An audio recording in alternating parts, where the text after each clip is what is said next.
Well, good evening, everybody. Hope everybody's had a good weekend. I just got back from fucking vacation, so I think we're going to be rocking and ready to go here. Looks like we've already got a full house in here tonight, so everybody's here to, hear a good discussion, hopefully. So I will start by letting these two introduce themselves. Go ahead, guys. Prime, Player Essence. Who wants to go first? Pretend like they don't know who the hell you Uh, I guess I can go first. Yeah, I'm a Nintendo Prime Nate. I'm a YouTuber. I talk Nintendo. I think that's as concise as an introduction as ever. I need to get as good at that. And OJ, let everybody know who you are. Yeah, just OJ PlayerEssence. I create RPG and Nintendo content on YouTube. Beautiful. All righty. Well, long story short, I am Manganzu. I host this channel, Flipping the Switch. I am a strange internet ghost that also supposedly is a Nintendo channel, but I don't know. Most of the time, I just do these liquored up lives anymore because content is hard. If you don't believe me, ask either of these fucking gentlemen; they'll tell you. But eventually I'll get back into it. My actual goal is to review every single Switch game in my collection, which, if you guys can believe it, it's bordering on like 450 plus games. This system is just a behemoth for physical collecting. It's unbelievable. But outside of that, I guess we'll go ahead and get started with introductions. And I think we got a lot of people here, and I think everybody's pretty well aware in our little neck of the woods. A little bit of a well, we'll call it a misunderstanding, but I always like to start with these kind of situations by just kind of going over what we have in common. So I think we can kind of reach a consensus on the fact that I think both of you really, really are interested and want Nintendo to do well in the next generation. Can we come together on that, guys? Yeah, absolutely. I just like I said before, Hmm. the issue, if you want to just get down to it, is like the fake stuff. Like, Okay. I'm not trying to be mean. I'm not trying to say anything, but like I make jokes because I find it hilarious that Nate will make videos on everything that's fake. Like on stuff that he knows is fake. On stuff that's just fake as hell. Okay. And I have content creator after content creator DMing me. I'm not gonna say names, saying, "Yo, OJ, Sure.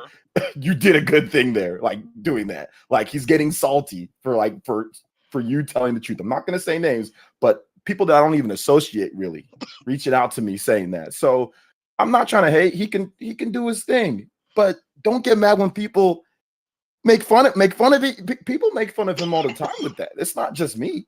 I'm joking around because I find it hilarious. I see this crap on my timeline every single day, and usually I try to not say nothing about it. But it's fake rumor after fake rumor after bullshit rumor after bullshit rumor every single day. So I like to joke about it. That's all it really is. It's nothing more, nothing less. I don't hate Nate. I think Nate's a good dude, but I think he surrounds himself with a bunch of people who just say are yes men that just never check him on anything and just also put out bullshit rumor after bullshit rumor after fake Nintendo Switch 2 after fake Nintendo Switch 2 stuff. So he's surrounded by a lot of people that like to do that. And Sure. anytime that you make a joke or you say something, we're haters or this.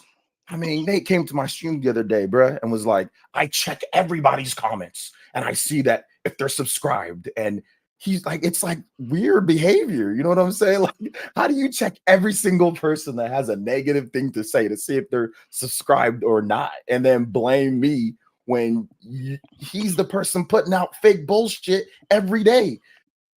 Look, check this out. Flipping the switch. You come to my stream making fun of me when I do it sparingly. Oh, absolutely. And I take I make and I take it on the chin, right? Do I not take it on the chin? pretty good. Yeah, but basically what I do is my running joke is I will come and I will hit you, RGT. I'll hit Prime. Yeah. Anytime this Switch 2 shit comes up, I'll come through and I'll say, hey, that's another 3 days. Yeah, that's what I'm saying. And you do that all the time. I do that all the time. It's a troll. It's a joke. It's not supposed to be, oh, I'm gonna get super salty or upset about it or whine and cry. And like I said, we do it sparingly, and you do that. And I don't have a problem. This is every day I see this on my timeline with fake rumors, fake stuff. I mean, bruh, like I said, I ain't trying to, hey, take care of you. Do what you got to do, Nate. Like, you got to game the algorithm to get views. That's fine. But I don't understand why you get so salty when people make jokes, when you know good and well that most of the stuff that you report on is going to be completely made up bullshit. You see what I'm saying? Like, you shouldn't get so upset, bruh. Like, in my opinion, you shouldn't get so upset with people making fun of you over this or people making jokes over it. Like, you're like one of the few bigger content creators that make daily bullshit Switch 2 videos. So have a little bit of fun with it. Don't be so tense. That's all I'll say. Don't be so tense, man. Okay. Like, now, Nate, did you want to? Do you have anything you want to say directly to that, or I can go into my old man ramble? But it's up to you. You want to go first?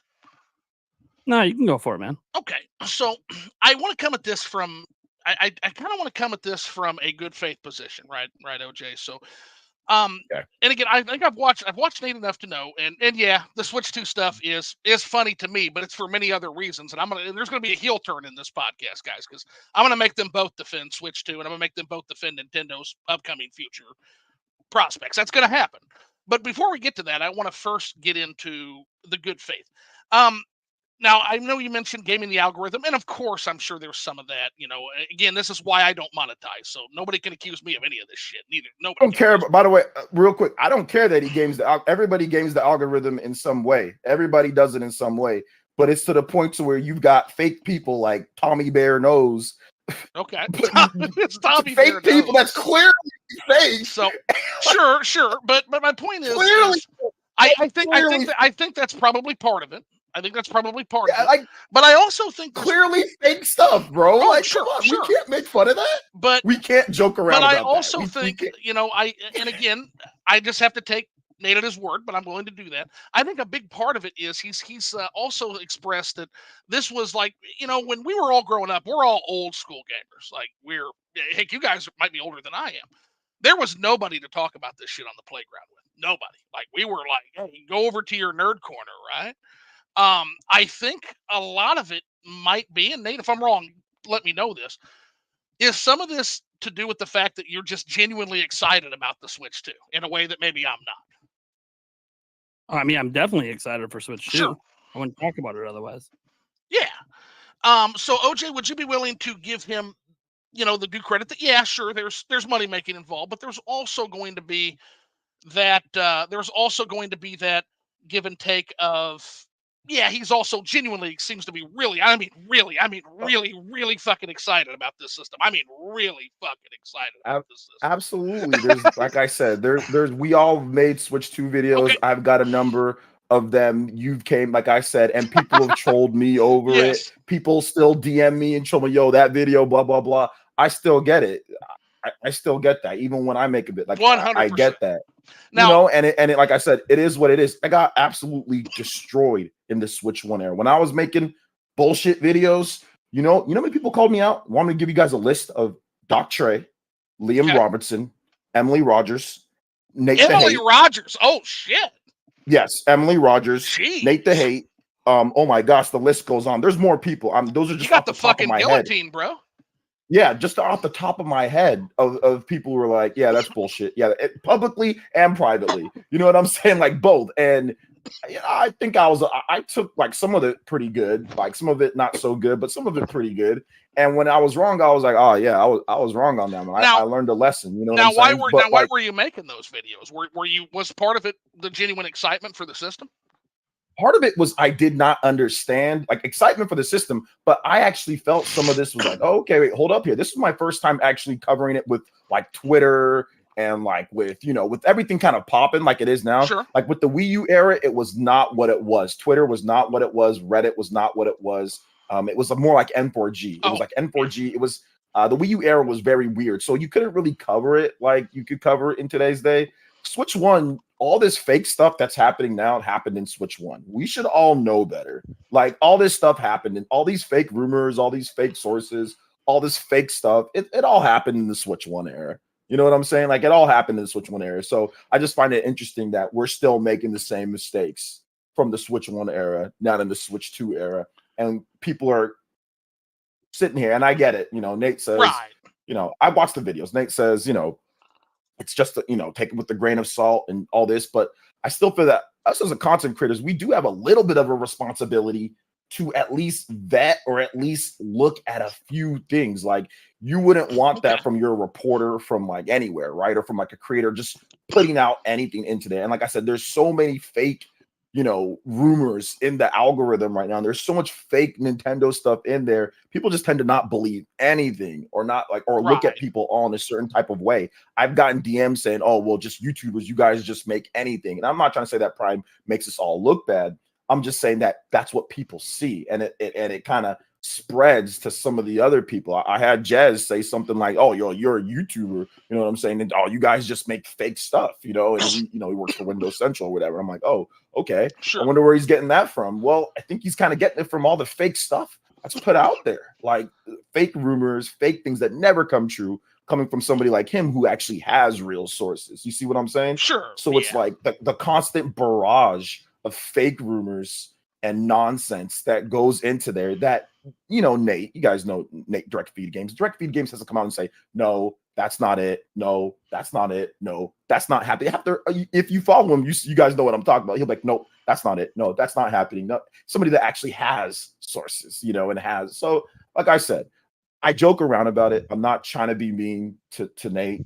I'm not trying to be mean to him. I just joke because I think it's funny.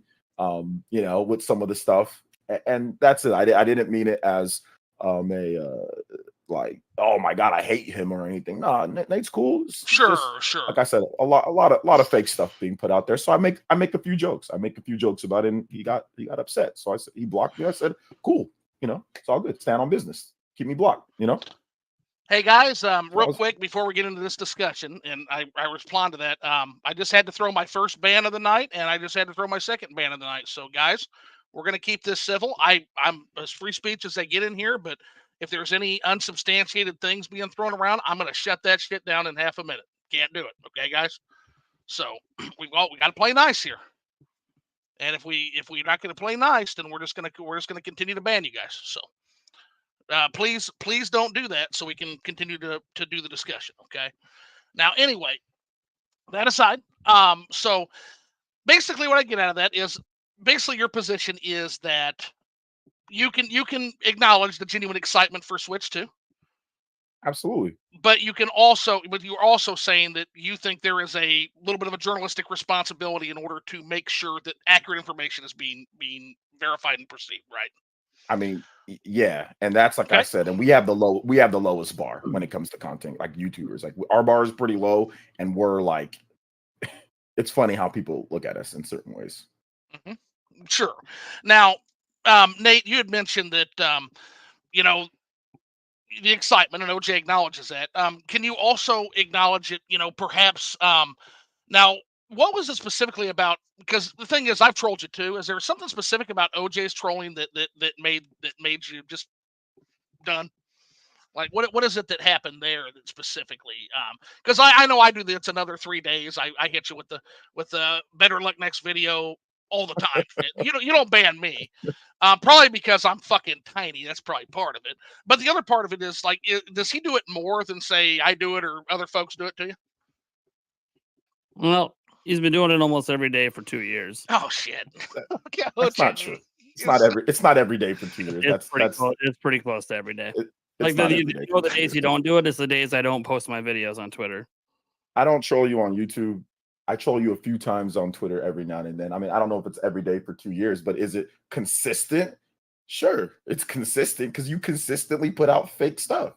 So I consistently respond as jokingly to the fake stuff for 2 years. So yeah, I mean, I'm not going to say it's every day though, but yeah, you're consistently putting out fake rumors, fake stuff. So I consistently joke around. I mean, like, it's like I said, it's not meant to. I don't know why you take it as if it's like I shot one of your family members. Like it ain't that serious. It's some white trolling. It's not that serious. I agree. But here's the thing. You have a following and they follow you and they see my stuff because you said something. And that just adds more negativity into the mix that isn't there on days that you don't comment on my stuff. You've complained about people trolling you regardless. That has nothing to do with me. You've complained on Twitter. You want to pull up those tweets, you're going to go delete them. Pull up your tweets about you complaining about people trolling you, about you people complaining about your videos. I've thrown up some on a few random comments. Not even a few, a number of times over the past 2 years, you've complained. Sure. You wrote essays about people, and that had nothing to do with me. So, I mean, maybe you need to take responsibility for yourself and take some accountability instead of trying to blame me for something that's happening to you. I don't blame other people when they, if I say something, I don't blame everybody else that's also coming through. I can't recall the last time I even blame. Like if I get trolled, I get trolled all the time. I'm not blaming some other content creator or whatever. I'm like, okay, well, what am I doing? I'm not going to sit here and say some people didn't come over, but Prime, I mean, like I said, you can keep doing what you're doing, because it's working. It's working for you. I'm not trying to tell you not to, but at least be ready to be trolled a bit. Like you're going to put out fake stuff, which is clearly going to be fake. Don't worry. The Switch 2 is going to be revealed, and instantly, like more than half of your videos are going to be like freaking fake. Okay, it's going to be fake information. It's completely made up, right? So people are going to troll you for that type of stuff. You know why? They trolled me for years after the Switch 1 came out. Go back and look at my videos. People trolled me for years. And if you look, I was not salty with any of those people, man. Content creators, whoever it was, I wasn't blaming them for other people. Even when Doc Trey would come, some of Doc Trey's fans would come over and say stuff to me. I'm like, all right, hey, man, listen, I was wrong on that. OJ, like, can you stop? Yeah, Watch you block people in your live streams just for disagreeing with you. What? Is that true? I've watched you block people in your live streams just for disagreeing with you. What does that have to do with what I'm saying right now? Because you're saying how you can handle all the trolls, and yet when people disagree with you, I have not blocked anybody for simply just disagreeing with me. That's not true. If you want to bring up a specific instance, bring up a specific instance, but just for disagreeing, I've disagreed with lots of people and I haven't blocked them. But if you want to deflect, let's get back to what we're actually talking about. You don't have any particular instances. You just want to bring up something to try to make it seem like it is. Listen, I'm bringing up that you're being hypocritical. I've literally been in your chat and watched you block. Then bring up an instance where I blocked somebody for simply disagreeing with me. Then bring one up. What did I say and what happened? Like I'll just give you a general example. No, give me exactly what happened. You know, someone come in and ask your opinion on something. You said, hey, I already did this in a video like 2 weeks ago. I watched the video, and he's like, well, why can't you just answer this question simply right now? And he said, well, I'm not going to do that. And then you blocked him. That's bullshit. I did not do that. All right. You're just making up stuff. Prime, you're just making up stuff. Making this up. You're making stuff up. You literally said my friends are all yes men. You know what Prime. The thing is? All right. Be behind the scenes and check me, dumbass. Listen, Prime, make your dumbass fake videos, man. Okay, nobody cares. Okay, well come on, dumbass fake videos. Come on now. Nobody cares. What research do you even do on the things that I cover? Prime, you reported Tommy Bear Nose. Bro, you keep bringing up a thing that happened 8 months ago, by the way, that I literally retracted the next day and said I only covered because the guy was annoying the fuck out of me. And the moment I put a video up, he shut up and left me alone. So mission accomplished. I literally, from the very beginning of that video, said this is all bullshit. Okay. I mean, like I said, that's still, you said you're talking about my streams. I block people for simply disagreeing. Can't actually bring up. I blocked you on Twitter, and then you made a 3-hour. Okay, well then make a specific thing that I said and why. Then if it happens so much, you should clearly be able to bring up a bunch of stuff. Since it happens so often, right? There's no actual discussion back and forth. There's no. My bad. It's not my. I mean, if it happens so often, you should be able to easily recall exactly what the situation was. Recall the situation, and you denied it. Yet I was there live watching it happen. Dude, you said there was a general thing. You said there was a general, like it was just a general thing. Do you not? Okay, you probably don't, because once you block them, they're out of sight, out of mind. But there's a number of people who have come to me that have said you've blocked them just for disagreeing. And I can guarantee you, if they link there and we see what happens and you see what they actually said, it wasn't just for disagreeing. That's what they tell you, because they're probably morons. I mean, not trying to be mean or nothing, but they're probably morons. And if they're gonna go cry to another YouTuber about being blocked in a stream, why do they come to you? Like, why are they gonna come to you to say I got blocked in OJ's stream? What? A 3-hour live stream about being blocked. Bro, why would somebody gets blocked of my stream come to you Just that's what I want to know. You made a 3-hour That's live. ridiculous. You've blocked people in your stream too. Nobody comes to me and says, "Hey, Prime blocked me." I mean, I doubt that even happened. 3-hour live streams about PlayerEssence on my channel. I made a 3-hour live stream about what happened about that thing. Yeah, because I thought it was funny. So we were joking. Everybody saw it on Twitter. So I was like, let's have some fun. That didn't sound like a joke. It sounds like you're trying to speak a fact into existence that you don't know. What the hell are you talking about, bro? You just said it on this show. You just said all my friends are yes men. Yeah, a lot of the people that you surround yourself with are yes men. Yeah. Now when you say hold on while we're getting specific, what do we mean by you don't have facts to back up?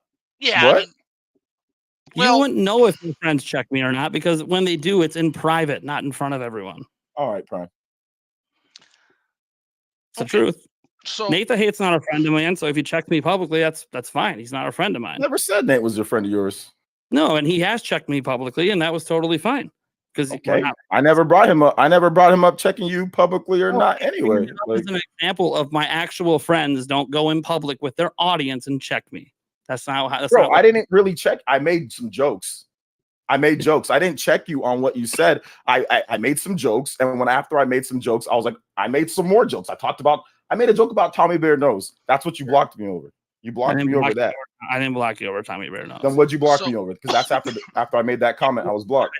Well, hold on, guys, and forgive me for being out of the loop. So who is Tommy Bear Nose? I just want to get in the loop here. It's a made up fake account that Prime made a video on that gave him fake information. It's like a Samus Hunter situation, except Samus Hunter was stealing stuff off Family boards. This guy was just making shit up, like Zippo or whatever. Oh yeah, Zippo had a fucking half-ass record, man. So what I'm getting at here is I can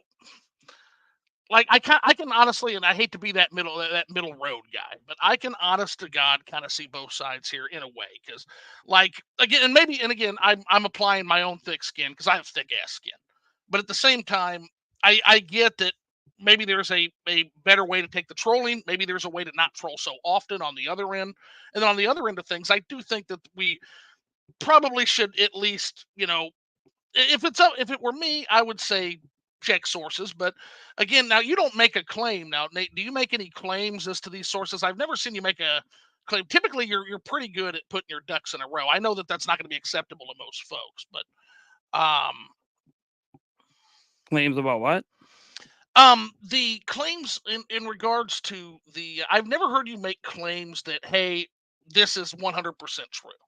So I think you can pretty well couch it in, hey, this is a rumor. Is that correct?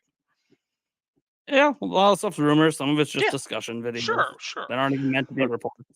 So, remember what I said on Twitter? I said I deserved the block. So yes, you did. I said I deserved the block, and I got a whole essay in response when I said I deserved the block. I put a small little thing. I said, oh, he blocked me. I deserve the block. When people were responding in there, I took responsibility and I said, I deserve the block. When people were like, oh, well, you're trolling too much, I said, yeah, I deserved it. So, that's that. Like I said, I deserve the block. I took responsibility for it. You troll me in the response to the comments on your. Yeah, what am I supposed to do? Sit there and cry? Sit there and insult about it? What do you want me to do? Be all serious? I can't over a block about making fun of Switch 2? What do you want me to do? I am never going to ask you to not be yourself, man. You're always going to be yourself, and this is who you are. Okay. Right? And that is all that, and that is totally fine. I blocked you because I just didn't want to see your shit anymore. And stand on it. And I'm completely okay with that. Your shit was terrible anyway. Your videos are fake. It's a bunch of rumors. So I would troll just to have a little bit of fun. I watch them. They're a bunch of fake stuff. So I mean, whether you block me or not, it doesn't matter at the end of the day. You're gonna do your thing. People are gonna watch. That's cool. I wish you success. At one point, did you think we were friends? What? Was there a point on YouTube where you thought we were friends? Bro, we could still be friends right now. And if you wanted to, I would love. That's actually what I would love to see happen. I'm not against being I'm not against being your friend, bro. I'm not against being your friend. I'm not against you doing what you're doing. I'm not against us being friends. If you want to be my friend, sure. You just spent the last 20 minutes and So Yeah, I did, So, because a lot of it is BS. I mean, sometimes the truth is tough. Sometimes somebody's got to tell you the truth. But And the truth is, a lot of your videos, once the Switch 2 is revealed, half of it is going to be fake. I asked you earlier, how much research have you done on my videos? And you just keep going back to 8 months ago. Okay. So besides Tommy Bear Knows, which literally in the video I said was fake. So here's the thing. I'm getting so many vibes here. That's the thing. And so is the chat. Like we're feeling some good vibes here that are buried beneath the surface, guys. Because here's the thing. Like you guys are both like Switch era, like came up, like you said, Switch era YouTubers, got through some of the shit. Now, OJ, could you also acknowledge that there has been some times where Nate has been right? Again, maybe there's too many Switch 2 videos, but there's definitely been some times where I've seen you be fucking right, man. Now, one could argue that eventually you're going to be right. You know, eventually that will happen. If you know, I'm always telling the Switch 2 people, whether it's RGT, whether it's OJ, whether it's you, when you talk about Switch 2, eventually you guys are going to be right about this. But I think we can kind of acknowledge the fact that, especially as we approach now, that man, there's going to be a really, really cool system coming out that a lot of people are going to be excited for. And I think a lot of these guys, I think you share audience more than you think you do. And I think a lot of them would love to see if it's possible. And again, I can't do a kill grave and control minds, but I do think if it were possible to at least mend this fence amicably, I think a lot of your audience would be very excited for that. Like I said, I'm not the one who blocked him. Sure. He blocked me. I did not have the issue at first. I did not have the issue at all. So once again, Prime, he can do his thing. He clearly can't take a little bit of light trolling, a little bit of trolling over. I won't troll him. I'm not asking for an unblock either. I say, hey, keep me blocked. You don't like the fact that, you know, I come through, make a few jokes here and there about the content. The only reason why I started saying what I'm saying right now is because of the block. So it's like, okay, you're going to block me. I'll just say my honest opinion at this point. Before I was holding back. I never really said anything, but I'm just kind of like, oh, I'll make a joke here and there. I'll say whatever. But if you're just going to block me, and I'm like, okay, cool. I'll just say what I want to say now. And people are making jokes in that block thread. I said I deserved it, but I'm going to make more jokes. I'm not going to take it seriously. It's just a block on Twitter. I've blocked people. Other people have blocked me. It's not the be all end all, but yeah, we talked about it on a live stream. We had fun. We made jokes about it. People asked me about it. I gave my honest opinion on what I felt. Like, you know, I felt that's it. Like, that's really it. I don't think, like, if I don't like your content, that's fine. Like, that's not the be all. I don't necessarily love all the Switch 2 rumor stuff. I think that you did good Legend of Zelda stuff. I thought that stuff was really good. I think that you've made other good VG news videos. Like, I thought that you've made a lot of good content, but the excessive fake Switch 2 rumor stuff is something that I don't feel is great, and I feel is just not. So I make jokes about it. Feel free to make jokes about any videos, my excessive Xenoblade videos or whatever. People have done that. Jordan Fringe did that to me. Who else?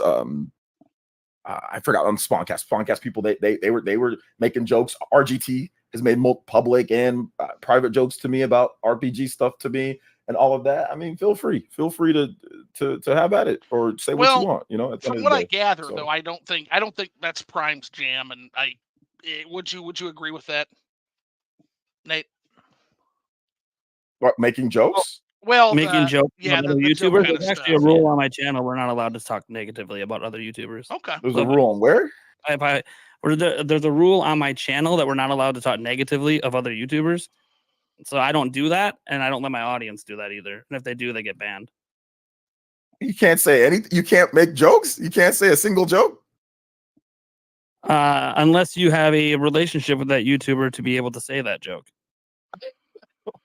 You running a dictatorship over there?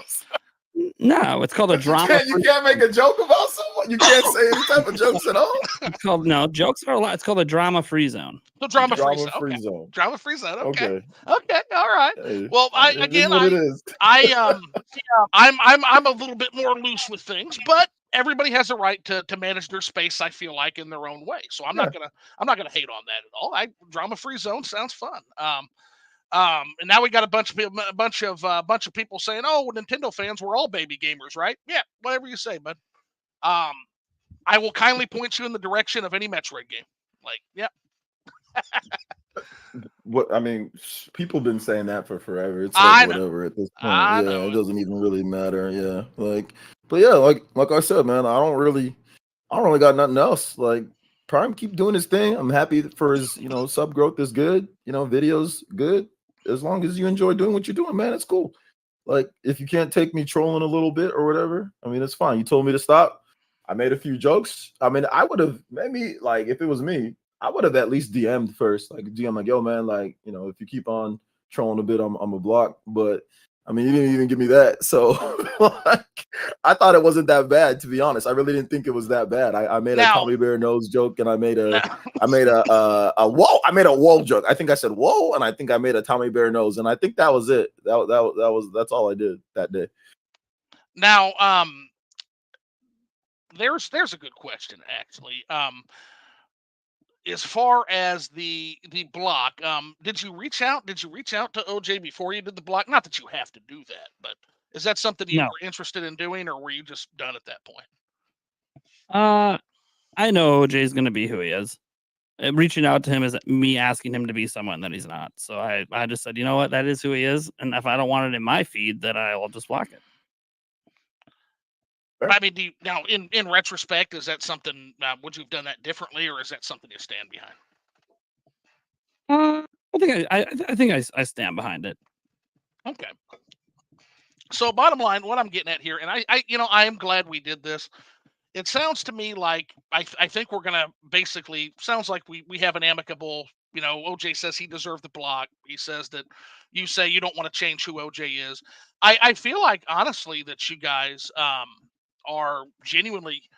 I think you're both coming at this from a genuine place, but I also and I think it's gonna break some people's hearts here, but at the same end of the day, sometimes differences can't be bridged, and what's important is that we start to genuinely get that. Sorry, the bourbon's starting to catch up with me. I think what's important here is that we genuinely continue to cover Nintendo in various and diverse ways. So you've got, for example, you have me who makes Nintendo content. When I feel like it. OJ kind of covers news on RPGs, covers things. There's some great RPG content. Just had a great Xenoblade video today. Nate's going to cover, developments with Nintendo. He just did a great video on Saudi Arabia. So, guys, if you haven't checked out their new videos, definitely got to check that shit out. Very good. And definitely want to get on there for sure on those topics. But long story short, I think we've come to not the consensus maybe everybody wants to see, but I think we have come to a consensus. Is we do we not want to? Are we good with the status quo, or is there any way to bridge this whatsoever? I'm not the one salty, so No, I'm that's not on making Nate. any accusations on saltiness. I just want to see. Yeah, I'm just saying I'm not the one. I'm honestly not the one upset. I thought it was funny.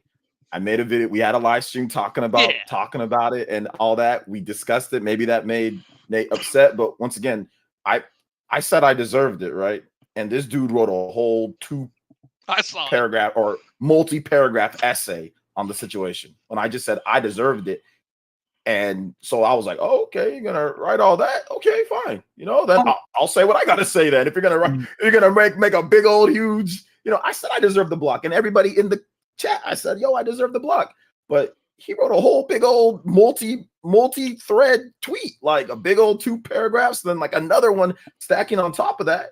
When I said I deserved the block. Now, if I would have said screw him, blah, blah, blah, like if I would have been defiant, then I understand doing all that. Because but like the fact that I said I deserved it, I don't think that was necessary. So I was like, okay, so since he's gonna do that, I'm just gonna talk about it as well, so that was that. That's the only reason why. So if that live stream got you upset, or I'm sorry that it did, but I don't know if I would have done it if there wasn't that response behind the block too. It's like, oh, okay, you're gonna say all that behind the block. So that's really it, man. Like I'm not salty at it or nothing. Like I said, you can continue to make your videos. Obviously, it's doing good, or you like to do that, so that's fine. I don't have a problem.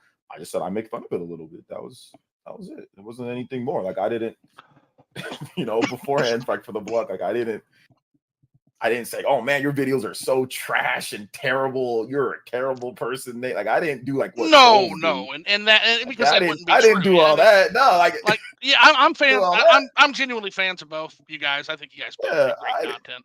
I troll didn't the do all shit out of that. both of you sometimes, but I love you both, man. You're both cool guys. Yeah, I mean it's all good, man. Like, but if you're gonna get that upset, or if that makes you that upset, then that's fine. It's all good. I think when you came to my stream, you said that it wasn't even what I said; it was because of my users that came over. Yeah, if I'm not correct.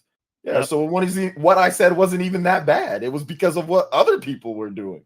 You see what I'm saying? See how aware that is? It wasn't even because of what I said. It was because you feel I brought other people over. So I have a policy in my neck of the woods. But. And my policy is basically that, like, okay, so if somebody's going to be a dumb shit in my name, like, please don't attribute that to me. And I will tell people, hey, don't go attack this person. Don't troll this person. Please don't do that. But yeah, I don't feel like, you should be held responsible for the actions of other shitheads. Genuinely. But does anybody here, do either of you take aims to maybe do that? Say, hey, please don't go shit on this person. Is that something that either of you do? I did that the other day in our stream. I was like, somebody said in I think it was my last stream or the stream before, somebody was like, "Oh, we should all go to Prime." I saw. Stream and no, that was weird. That weirdo. Yeah, and say, "Whoa!" And I was like, "Nah, don't do that. I was like, "Nah, don't do that. Like, no, it's cool. Like, don't troll him on there." And he's like, "Oh, I'm just joking." I think somebody even said it on Twitter, and I was like, it was on Twitter or it was on my stream. I think it was on my stream for sure, but it also might have been on Twitter. And I was just like, "Nah, don't do that." Like, so I'm not trying to send people over there to troll. And like, I looked at the stuff. I don't think it was even like that bad. It was other people just being silly. Like, it wasn't like they were like, calling you out your name or anything like that. And if people call you out your name, then okay, I get that, but like, it wasn't even like it was that crazy. Like, from what I saw, from the stuff that I saw, it wasn't even like it was that crazy. But like I said, everybody has their own policy. If you feel that you got to block people based off of who you think they're bringing over, then that's fine. Well, and here's how I would kind of wrap that up, is to say that, like, one thing I want to tell everybody in the chat, like, irregardless of whether there's a block, whether there's not a block, whether the block stays, whether the block gets removed, whether, no matter what you think about, did OJ go too far, did he not go too far, both these men came on here and they were able to talk this out and able to have a conversation about this. And I genuinely think that there is something admirable about that, because keep in mind, like, especially like, this is a tiny little shit ass channel.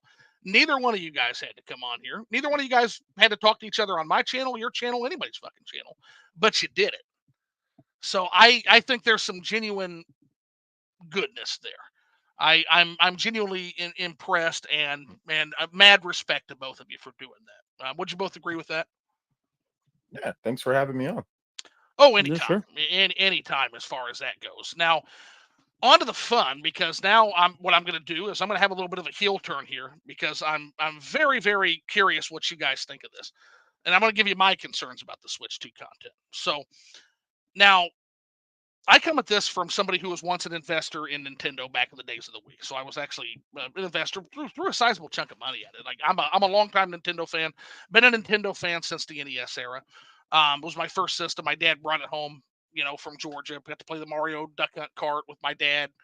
Amazing company that I love chronicling its history. Now, the problem with Nintendo being as successful as it's been is that they're kind of a victim of their own success. And what I mean by that is you have the entire AAA third-party cartel that are doing very anti-Nintendo things throughout history, all the way back to the NES. And every chance they get, they do this. And I was there for the Wii. I saw them with the Wii success with games like Mario Kart, games like Wii Sports, and then there was the 2008 that happened. There was the recession, the Great Recession that happened. And can I butt in real quick? Sure, absolutely. I am not upset that Prime blocked me. I saw people in the chat saying I am not upset that he blocked me. I even said I deserve the block. And in my stream, I said stand on business. Keep the block. So, it's that's that. Like, my comments aren't like I see in the chat, and this is the time I ain't gonna respond to the chat too much, but I see some of the stuff. They're reckless. They're going after Prime's family. Ain't nobody going after his family. Nothing is reckless. Making a few jokes about it, but I mean, if you guys want to take it that serious, like if you want to take it as making jokes about the Switch 2 or making jokes about Tommy Bear Knows is some type of serious thing, that's fine. Y'all, I mean, y'all can think that. No, But and I'll say that think, too. Let me I don't think back it's up. that serious, and I don't think anybody went after Prime's family. Like nobody Yeah. went after his family over that. Like, why y'all making up stuff? And like I said, I'm not upset about the block. The block was the block. It is what it is, you know. Like, and I said, stand on business, keep the block there. I don't even want to be unblocked. I went on here because my friend flipping the switch. Well, thank you. Asked me to come on here. He asked me to come on here, so I'm here. But Prime can keep me blocked, bro. I don't care. We're still gonna have fun. Yeah. We're still gonna do our streams. We're still gonna do whatever. And Prime can do what he needs to do. That's cool. I wish him and nothing Prime but and OJ success. might both come on here again, even with the block on. I wish nothing but success and happiness for him. So for people saying, "Oh, he was upset about the block," nobody's upset about the block. You guys want to get for real here? The block happened, bro. Y'all donated like $100-something, $200 or something like that. So nobody's upset. Oh, yeah. That was the nicest block I don't never make any money off people blocking me on Twitter. You don't make nothing. So we had a stream and people were very supportive and cool. So if y'all think I'm salty about it, for what? Like, and my general thing is to take people at their word, guys. I'm not upset about it. I just think it was funny that he's after all these years that he's going to block over that. But I mean, if you want to keep on saying, "Oh, you're upset," and you want to just trying to gaslight yourself into thinking that, that's fine.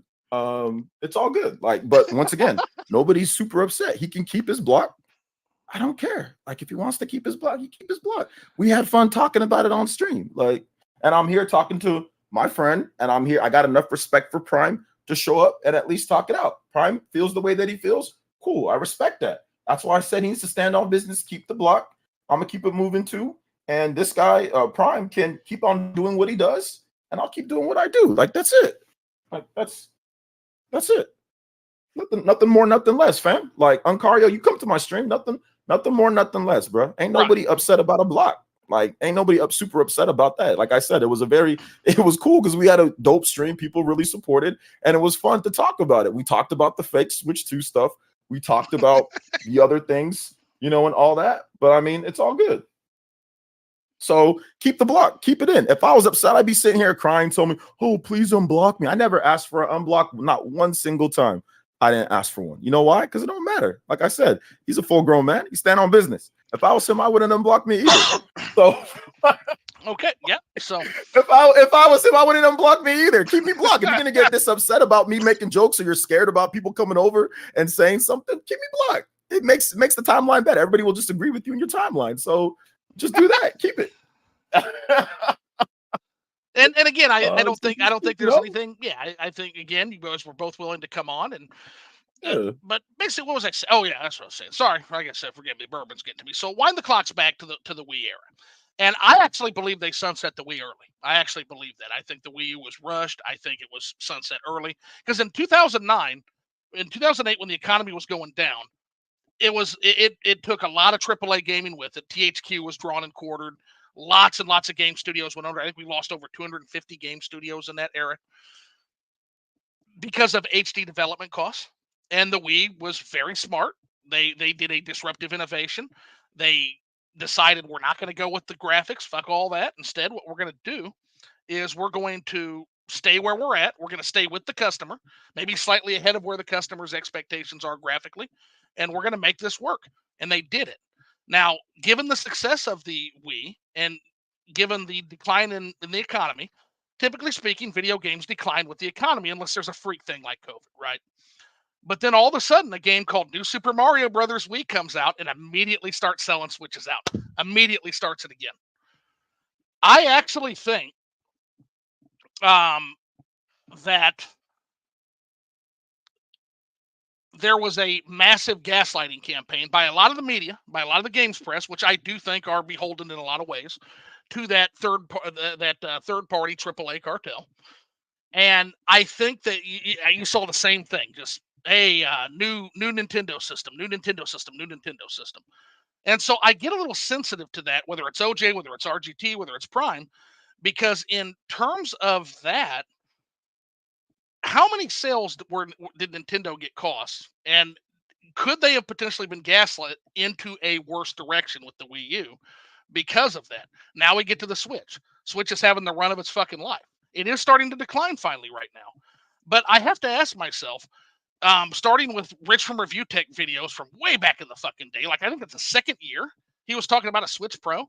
How many sales did Nintendo lose because of all of the rumor mongering and people saying, yeah, you know what? I hear this. I think I'm going to wait on it a little bit. Genuinely, what do you guys think that cost Nintendo anything? Now, I can't say it was significant, but it's definitely not zero.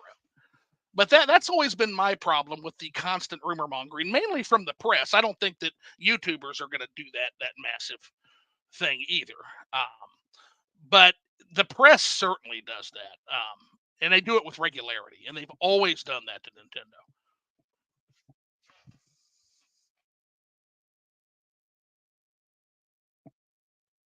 Oh, you're not done. Oh, go ahead. Yeah, I don't know that, like, if you're talking about like the impact on like Switch sales or the impact on the stock, it does impact the stock sometimes. Now, break that down for me. What do you mean by that? Like when Nintendo, what was it, earlier this year, back when like there was all those rumors and reports that it was going to be like revealed in March. Sure. The stock was flying high, and like Furukawa was like, hey, don't listen to any of this stuff, just listen to what we officially say on our IR website or whatever. Sure. And then the delay stuff came out, was it February, and Okay. PH Brazil and then others corroborated that it was internally delayed, and then the stock just dropped off like crazy because it was being overvalued because they were anticipating a reveal because of rumors. Okay. Yeah, I just want you to break that down for the chat. That way you know exactly what we're talking about. So basically, stock goes up and can kind of go down when the rumors turn out not to be true. But you don't see it from your perspective. You don't see it as impacting the Switch sales overall. No, I don't think general consumers are even aware of the rumors. Now, that's actually a good point, Nate. Generally speaking, we talk amongst ourselves and we talk all this in interior game shop, but are the general consumers who it's the meme where they walk in and they're like, oh, but this system doesn't do 60 FPS and 4K. And she's like, I don't care. I just need it to play Mario Kart. Is that customer really is that soccer mom really privy to the inside baseball? Maybe I'm overthinking that a little bit. That's actually a really good point. So, what do you think, OJ? Yeah, I have to agree kind of with what you guys were saying, to be honest. Like, I'm not really sure what the impact's going to be ultimately. So, Yeah, it's just tough for me because I've just seen how it is. Like if you go back all the way to the NES era where you had Trip Hawkins, the CEO of EA, literally had to be threatened by his own board of directors to make games for the fucking NES. Otherwise, they would fire him because he was absolutely refusing, even though it was a bad business move that was hurting his company. Like it's just in general, there are these AAA third party cartels that they have an ideology at play that is just absolutely in opposition to what typical Nintendo ideology is. Typically, Nintendo is like Disney; they tend to be very cheap. At least Disney used to be, and they tend to operate typically about a generation and a half behind. And it's not because they're not interested in graphics. It's because Nintendo understands that the customer is here and there's only a certain amount of tech and graphics and specs that a customer can readily absorb. So there's a certain point where it's good enough for the average consumer, that soccer. Well, I also think that, like, setting aside rumors, I mean, Nintendo themselves obviously put out that whole, oh, hey, we're gonna have an announcement about the Nintendo Switch successor this fiscal year. Mm-hmm. And then like literally the exact following fiscal quarter, yeah, the sales were down year over year. Well, I mean, we're in year 8 and it only sold like 300,000 less units than the PlayStation 5 did. That's in year 4. So it's kind of like, is the sales even being impacted by Nintendo's own words? Because I don't think, I mean, look at Nintendo's social following and like, yeah, they got millions of followers, but it's 143 plus million Switches sold. Like the consumer base is so massive and large, they're not paying attention to all of Nintendo's socials. They're not paying attention to YouTubers. I think most consumers aren't even consuming the kind of content that like YouTubers are even putting out. Like I even go around, like, you know what like Beat 'em Ups is one of the biggest content creators out there, even like a massive website like IGN. If you look at like the page impressions on like a Nintendo thing, I mean, it's like less than 0.03% of the Switch audience. So like I just don't think most people are paying. Yeah, I don't think like people are really paying that much attention. I think like all the mass media and like the video game YouTubers, like, you know, us three here and everyone else, like we all exist like in a niche of like hardcore fans. 100%. Why there's so much passionate debating and arguing and all that stuff. And the average consumer doesn't care. They just need it to play Mario Kart, guys. So I think there's something to that. Now, the other kind of thing that I look at is, you know, understanding that, you know, there's typically a tech wall that, you know, that is hit and the average customer is good enough. And I think we hit that tech wall, honestly, a couple gens ago. The other thing I see is there's typically a battery bottleneck. So the tech isn't really a specs bottleneck, it's a battery bottleneck, because batteries are needed in order to power these portable systems. And you get a certain amount of graphical fidelity, that battery life starts to seep. And Nintendo absolutely understands the importance of that battery life. So if there is a finite amount, we're kind of seeing that with the PlayStation Pro too. If there's a finite amount of specs and graphical increase that you're going to get, if it's marginal because of the battery bottleneck or because of the consumer bottleneck of what is good enough for them, I guess my next question becomes that diminishing returns, as 10,000 Noodles says. The question becomes, especially going into an economy that macroeconomically is going to be being really bad for consumers. And again, we're seeing that with the PlayStation Pro. We're seeing that in the PlayStation 5. Like, yeah, let's launch our system in the middle of a recession, in the middle of a part supply shortage. See how that turns out. I kind of do you guys kind of feel like Nintendo is kind of setting sail in their boat in really, really bad macroeconomic headwinds coming up? And do you think that's going to impact their decision making? It obviously isn't. We're going to get a Switch successor before the end of the fiscal, but is it wise? I think they're just that Nintendo plays a long game. They're not thinking about just now. They're thinking about 10 years from now. So everything all the decisions they make now, like whatever price the Switch 2 is, whenever timing they launch it, they're not worried about where the economy is now. They're worried about where it's going to be 4 or 5 years from now. They can't focus too much on like the here and now, because as an example, Switch came out in 2017. No one knew COVID was coming. Absolutely not. So like there's just you can't really control the world economy. You can just control that, hey, we're planning to make a device that's going to last for a really long time. So we have to, you know, I think Furukawa actually put words out there about it, how like they can't worry so much about what things are doing now or how sales are doing now if we can make decisions that help us long term. And I think that's just how Nintendo operates as a company. Right. Well, the job of an executive is actually literally. People think I'm joking about this. No, I'm not joking, guys. The job of an executive is literally to see the future. That's their job. And I think Nintendo is certainly trying to do that. I guess my question is, given what I would look at as a failure, maybe they don't see it that way, but seeing the other two kind of fall on their face a little bit in comparison to prior generations, especially if you start to look at population growth and you start to look at macroeconomic factors, like video games are actually in decline in many ways. Console video games, I should specify. There's other video games types that are surging. I guess my concern is, when they put out this new system, are they also going to be a decline? Well, are they going to be a decline from Switch 1, which I think that's an obvious yes, at least for now. I'm pretty cautiously negative on the Switch 2 because of that. And given the state of the macroeconomics, do you think they're going to be positioned well for the future in comparison to Sony and Microsoft? I guess that's really all they have to do. They're in better position than Microsoft and Sony. And the reason why they're in better position than Microsoft and Sony are a few different factors. They've got the IPs that can carry them through that, even through bad times. This is not the first bad economy that they've launched something in. And since they have the IPs that can get them through that, stuff like a brand new Mario Kart, a big brand new 3D, 3D Mario, they have Animal Crossing, they have Pokemon, they have all these IPs that are on one system. And when you do that, that can get you through a lot. Like if you look at Nintendo's main systems, all their main systems, you just add them all up. you know, they've had, oh man, this failed, but then like their main portable did great, right? It was like the Wii U. Oh man, the Wii U failed, but man, the 3DS did great or did good. Now that brings up a new can of worms, which is that they don't have a dedicated handheld to buoy them through a disastrous launch. They do. They've got their dedicated handheld is the Nintendo Switch. Their dedicated system is the Nintendo Switch. Yeah. It's both. It's both. It's both. They have a dedicated handheld. They have a dedicated home console. So essentially, what you're doing is that since you're combining that, you're taking away the choice from the consumer. The consumer usually says, "Okay, well, I'm going to get this or I'm going to get that." It's just one option. You want to play all Nintendo's best games. It's just this one option. Now, when you take away that choice, it gives them clarity on what they've got to do. Just make everything for one system. No more, oh, you can only play Pokemon on the handheld. Well, you can only play what? Pokemon Battle Revolution or something like that. The Wii U had Pokemon Rumble. It didn't even have any real Pokemon games. So when you remove that and you make it to where it's just one device and it's a device that you can play anywhere that you want, kids can take it, plug in the headset, play in their room, not have to worry about having the TV or anything like that.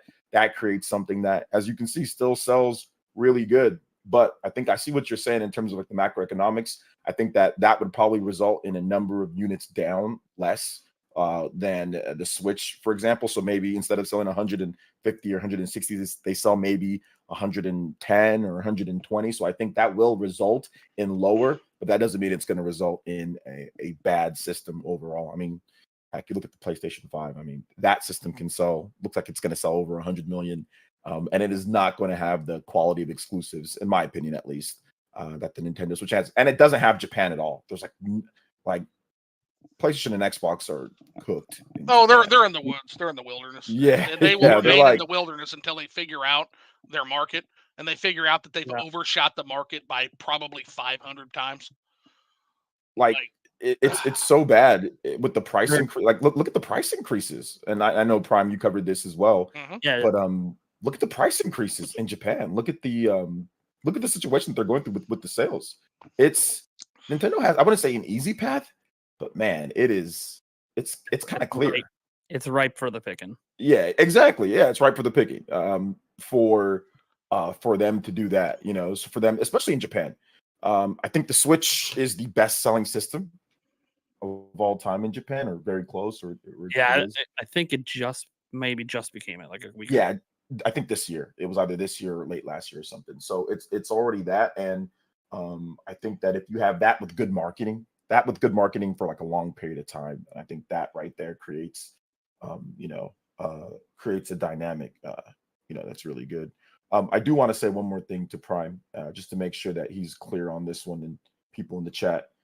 Prime's content is good. I've known Prime for a long time. His content is good.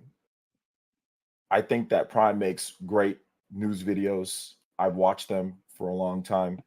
I have no animosity.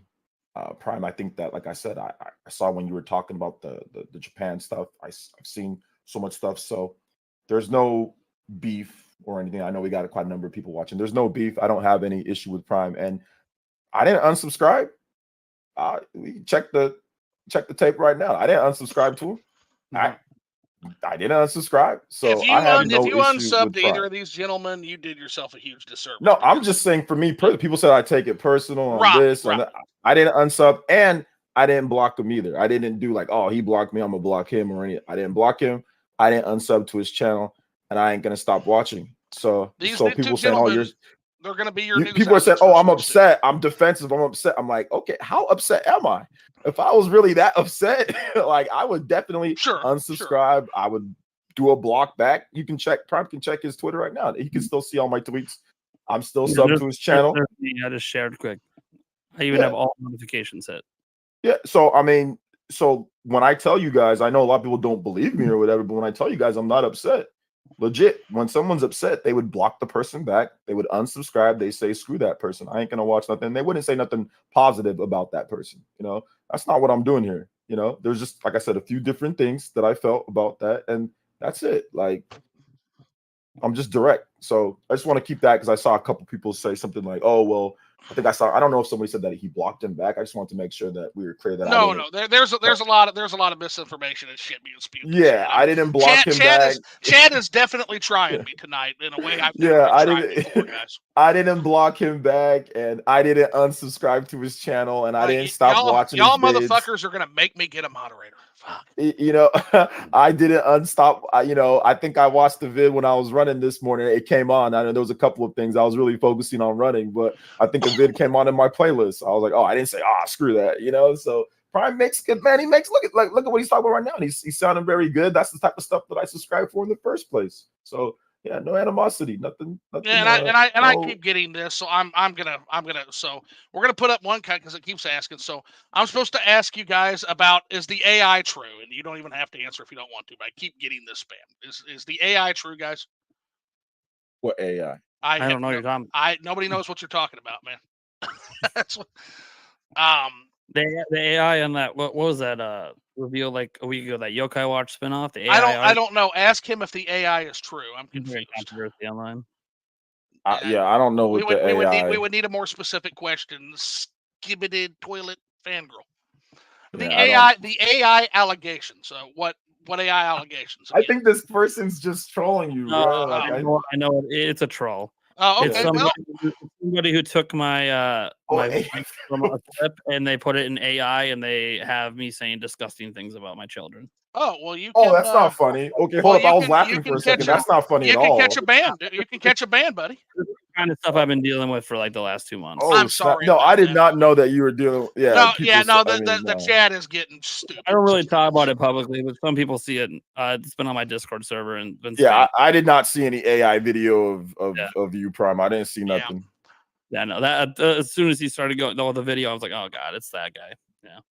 Guys, I want to be free speech up in here, but you guys are testing. I've never seen that guy in my life. I've never seen that dude in my life. I don't know who that is. Yeah, he just comes on all my shit all the time. Okay. Yeah, I've never seen that guy unless he's using a what's it called? He's using burners. Well, he can catch a fucking bandit. He can catch a band 55 other fucking times. So yeah, he's been banned on my channel. Joyce J, how many times? Like 120 at this point. He just keeps coming. I've had people that keep. I've had the people that keep coming back and get the ban over and over because they'll sit there and it's like, "What? You come here making up stuff, making up lies, making up all sorts of weird stuff." Here's the thing. Yeah, Prime, I don't know how widespread that AI video is, Prime. That's the first time that I heard anybody even say. So we're not tolerating. So just so I can get. I want to be clear because if I'm not clear with you, communication is the responsibility of the sender. So let me talk as drunk as I am right now directly to my chat. Okay. I tolerate a lot, but we're not going to tolerate. We're not going to tolerate any unsubstantiated allegations. Bye. Not going to tolerate any racism, sexism, that kind of. I operate my bar under the same principle here in the Discord. If what you say would get you punched in the face, you probably shouldn't say it. Okay, if you're going to say something that's going to get you punched in the face in real life, we're just going to ban you. That's going to be your punch in the face, and you can go bye. So, alrighty. So. Anyway, with that said, so that brings up another question, which is the fact that we were talking about the substantial, the Switch, this position on things. And do you? I actually think that Nintendo is very well prepared for this transition. I think they're scared of it, and they should be. But I think what they're doing is, if you look at the theme parks and you look at the movies and the other entertainment properties, I think that ends up becoming their third pillar, to be honest. Mm-hmm. Yeah, I can see that too. So that's one of the things. I think that's the angle they're going with. Now, here's another concern, because again, with every problem is a solution. That's Ashby's law of requisite variety. So there's always variables, and you've got to be able to control for those variables. If you can't, system rapidly decays and falls apart. So the next variable that adds in is, as we've seen with expansions like that, when you expand, there is a danger of Nintendo becoming an IP company instead of a video game making company. Do you think that the intense focus, for example, pulling Miyamoto, one of your top guys, off on this things, do you think there's a concern that Nintendo will actually get watered down or less creative on the video game fundamentals while they pursue the expansion of their IPs and the protection of those IPs that will come with it? Lots of legal red tape.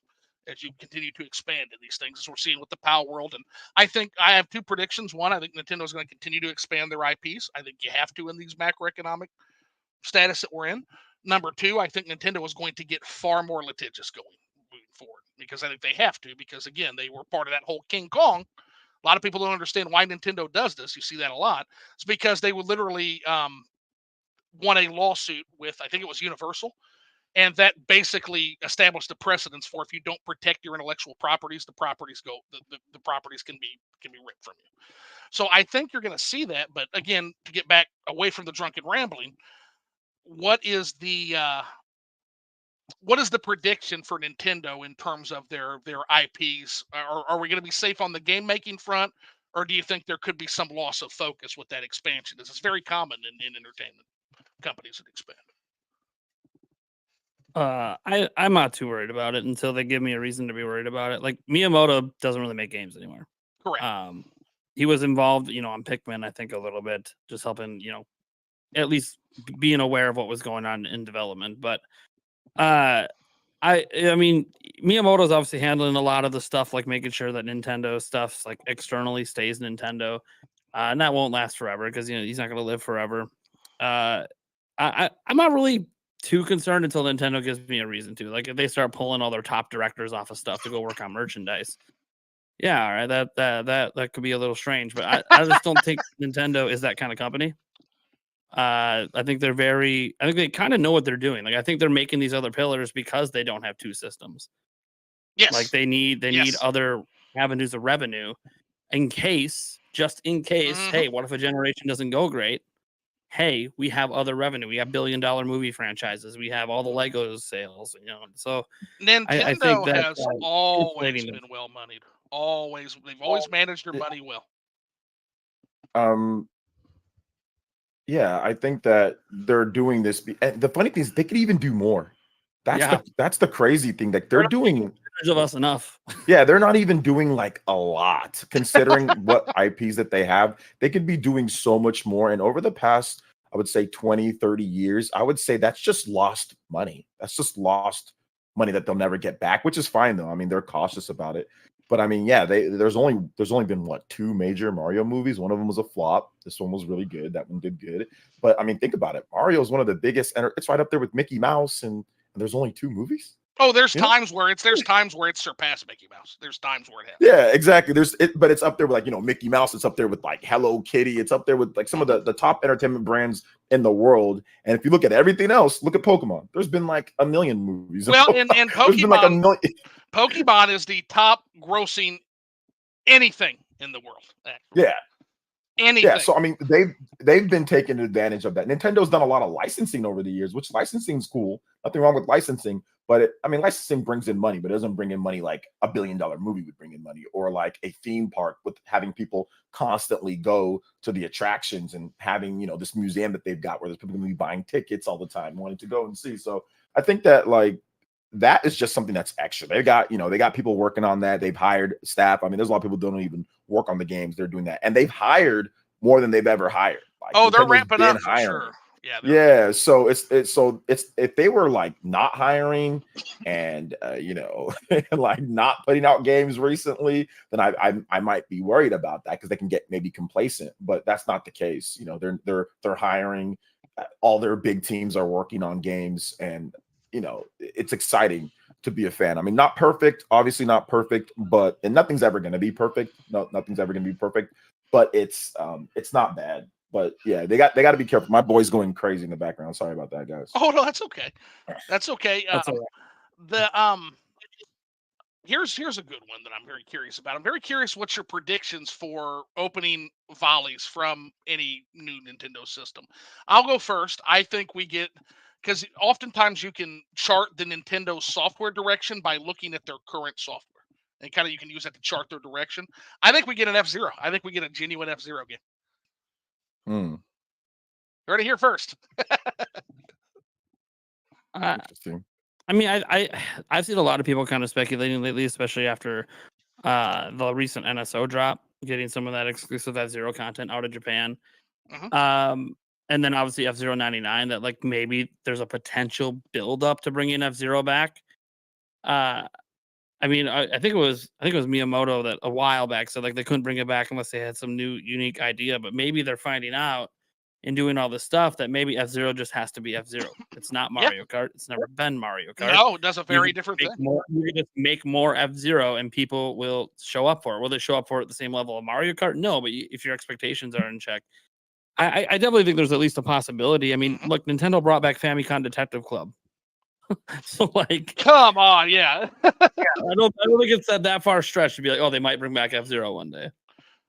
Yeah, not only that, they gave it to fucking Sakaguchi. Like, they really put some oomph behind that baby. Like, yeah, I mean, he was the guy who made the series, if I remember right. No shit. Oh, so he's the OG. Yeah, I'm pretty sure he was the OG on the originals. Okay, all F-Zero? right.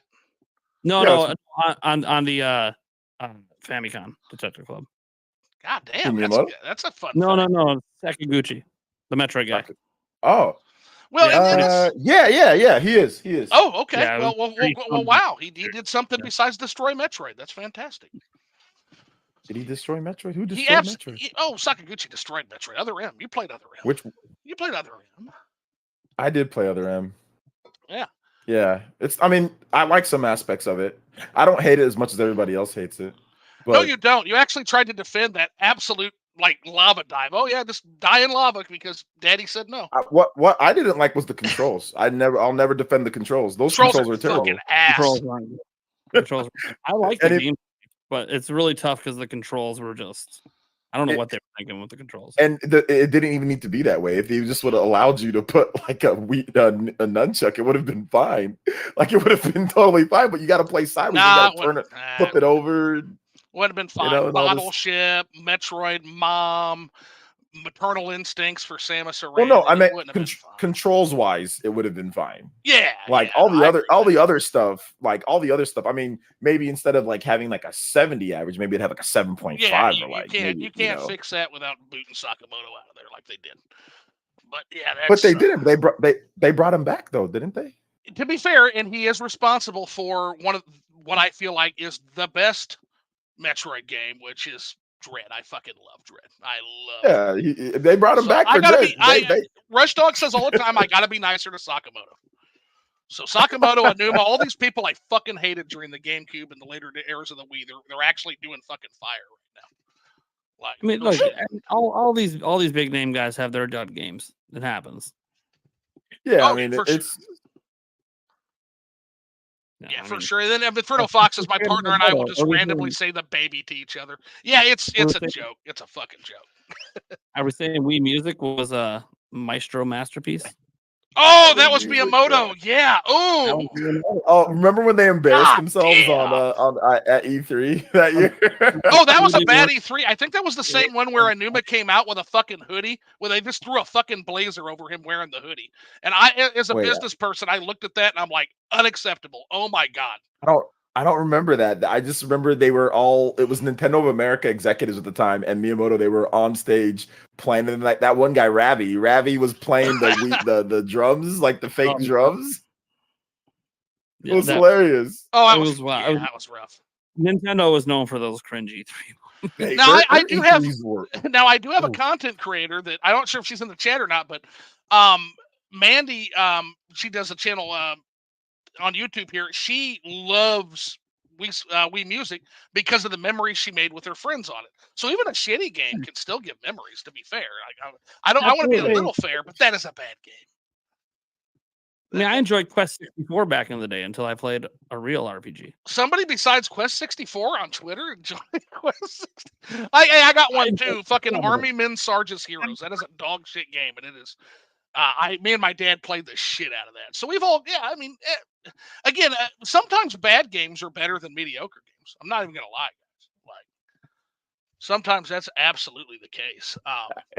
Everybody, it's all opinion, right? Based on what you like or dislike. So some people can say, one man's trash is another man's treasure, right? That's the old saying. So yeah, the closest you can get, and again, people are gonna disagree with me on this. This is one of my hotter takes outside of GameCube is shit, but people will generally, you can do it by sales, by calculating the macroeconomics on the sales. So a lot of times, like for example, people are like, "Oh, Metroid Dread is the best selling Metroid game." Not correct. Not when you look at one game that came out from fucking 1988 and it did 2.7 million sales. So if you do just the pop growth on that, the fact that it didn't have access to the Chinese market, the fact that Eastern European market was behind an iron curtain, and again and again and again and again, if you add all that up, you're probably, when you do all the macroeconomic calculation, that game's probably 5-6 million for that OG Metroid. So Metroid is still in decline, even though that game did sell good. It sold pretty well. But I would love to see that game get to the 5 or 6 million it deserves. That way we can finally say, hey, even with the macroeconomics adjusted for, that game was the best-selling Metroid. Metroid is ascending instead of descending. I think Prime has a chance. Prime 4. Prime 4 does have a chance. Like, we definitely. I think it has a chance. So Nish Quick Pop says, Zoo, you're famous. No, I'm not. Don't say that. What is that about? Don't say that, Nish Quick.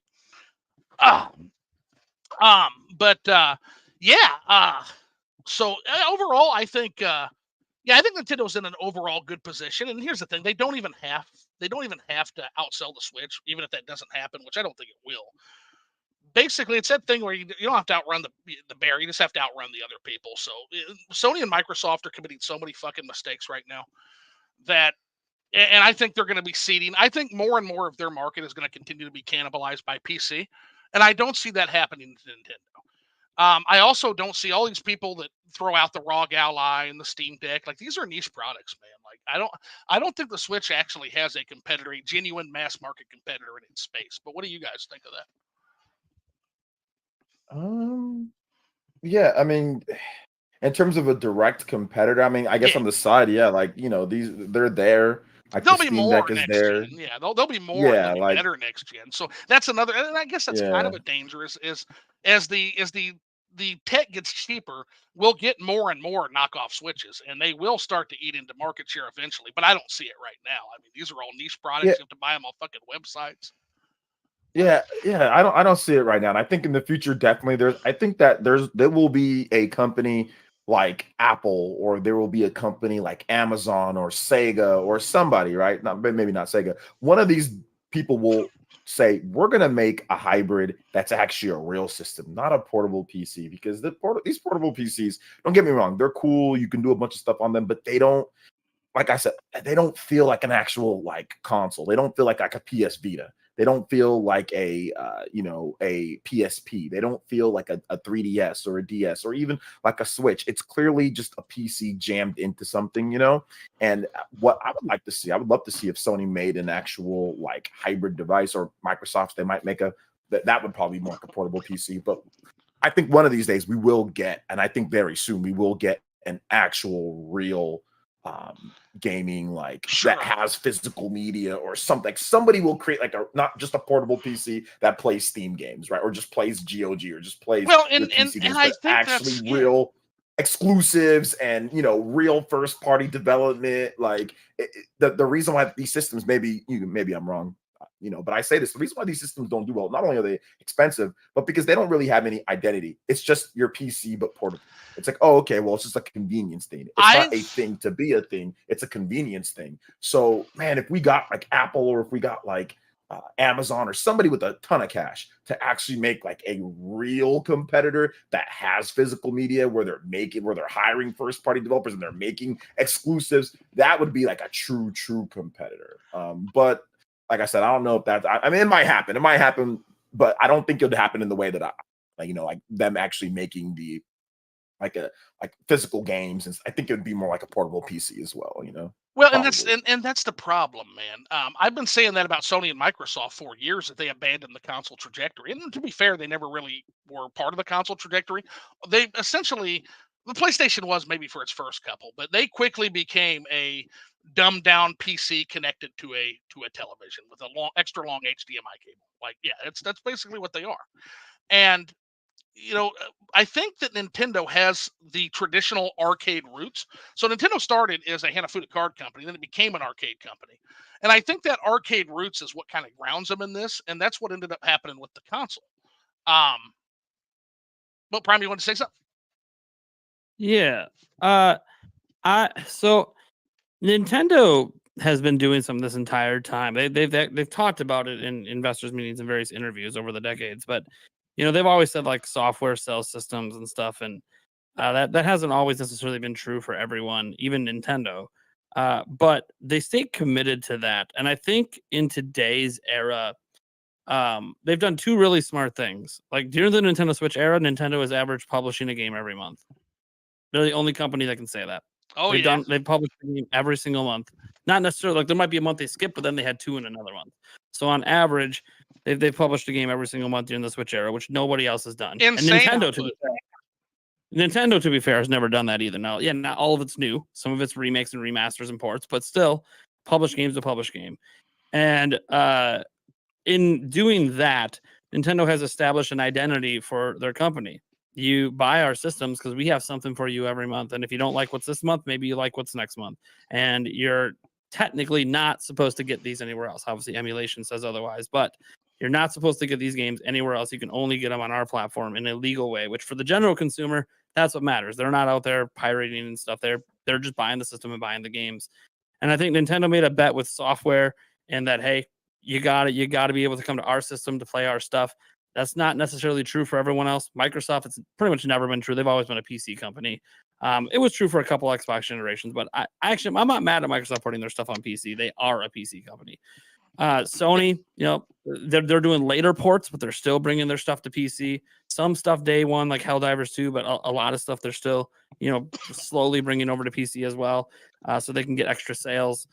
And Nintendo just says, well, our games create the value for our system.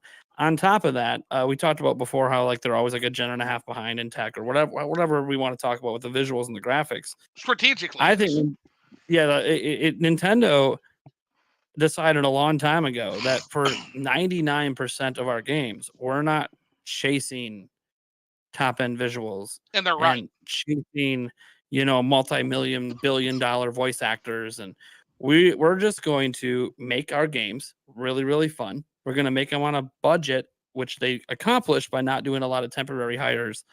Retro Studios notwithstanding, I think the budget for Prime 4 has probably ballooned pretty large over the last 8 years. But setting that company aside, that studio over there aside, that works very much like a traditional Western studio where it's a bunch of temporary hires that are on for like one project. Nintendo values keeping their employees on and keeping their talent. And in doing that, it builds a roster where their game budgets aren't really like traditional game budgets. Like the Zelda team's the Zelda team, the Mario team's the Mario team. They're just working on the next Mario. They're getting the same paycheck tomorrow that they got yesterday when a game released. The paycheck didn't change. The budget didn't change. Might hire some people. They might shift some employees around. Like Monolith Soft, has teams that help out and they shift people around. But Nintendo just really built this internal system of keeping our talent, keeping our budgets in control because we keep our talent, and then just releasing stuff all the time, big and small. Even look at this year. Like I would say this year is probably like what Nintendo's B team year. Like they don't have, Mario Party's gonna sell like gangbusters because Mario Party always does. But if that's like their big selling game for the year, well then yeah, it was probably a bunch of their B tier teams. You didn't get the massive big open world 3D Zelda, but you got a top down Zelda made by Grezzo. You got you didn't get a big Mario game, but you got Princess Peach Showtime, and then you got Mario and Luigi Brothership, which aren't mainline Mario games, but they're done by smaller teams. And this is a transition year, and Nintendo still maintains a game coming out every month. So I feel like the reason for optimism that Switch 2 is going to be not just successful, I've seen people even think it might even be more successful, is because the industry seems to be going in the opposite direction of Nintendo.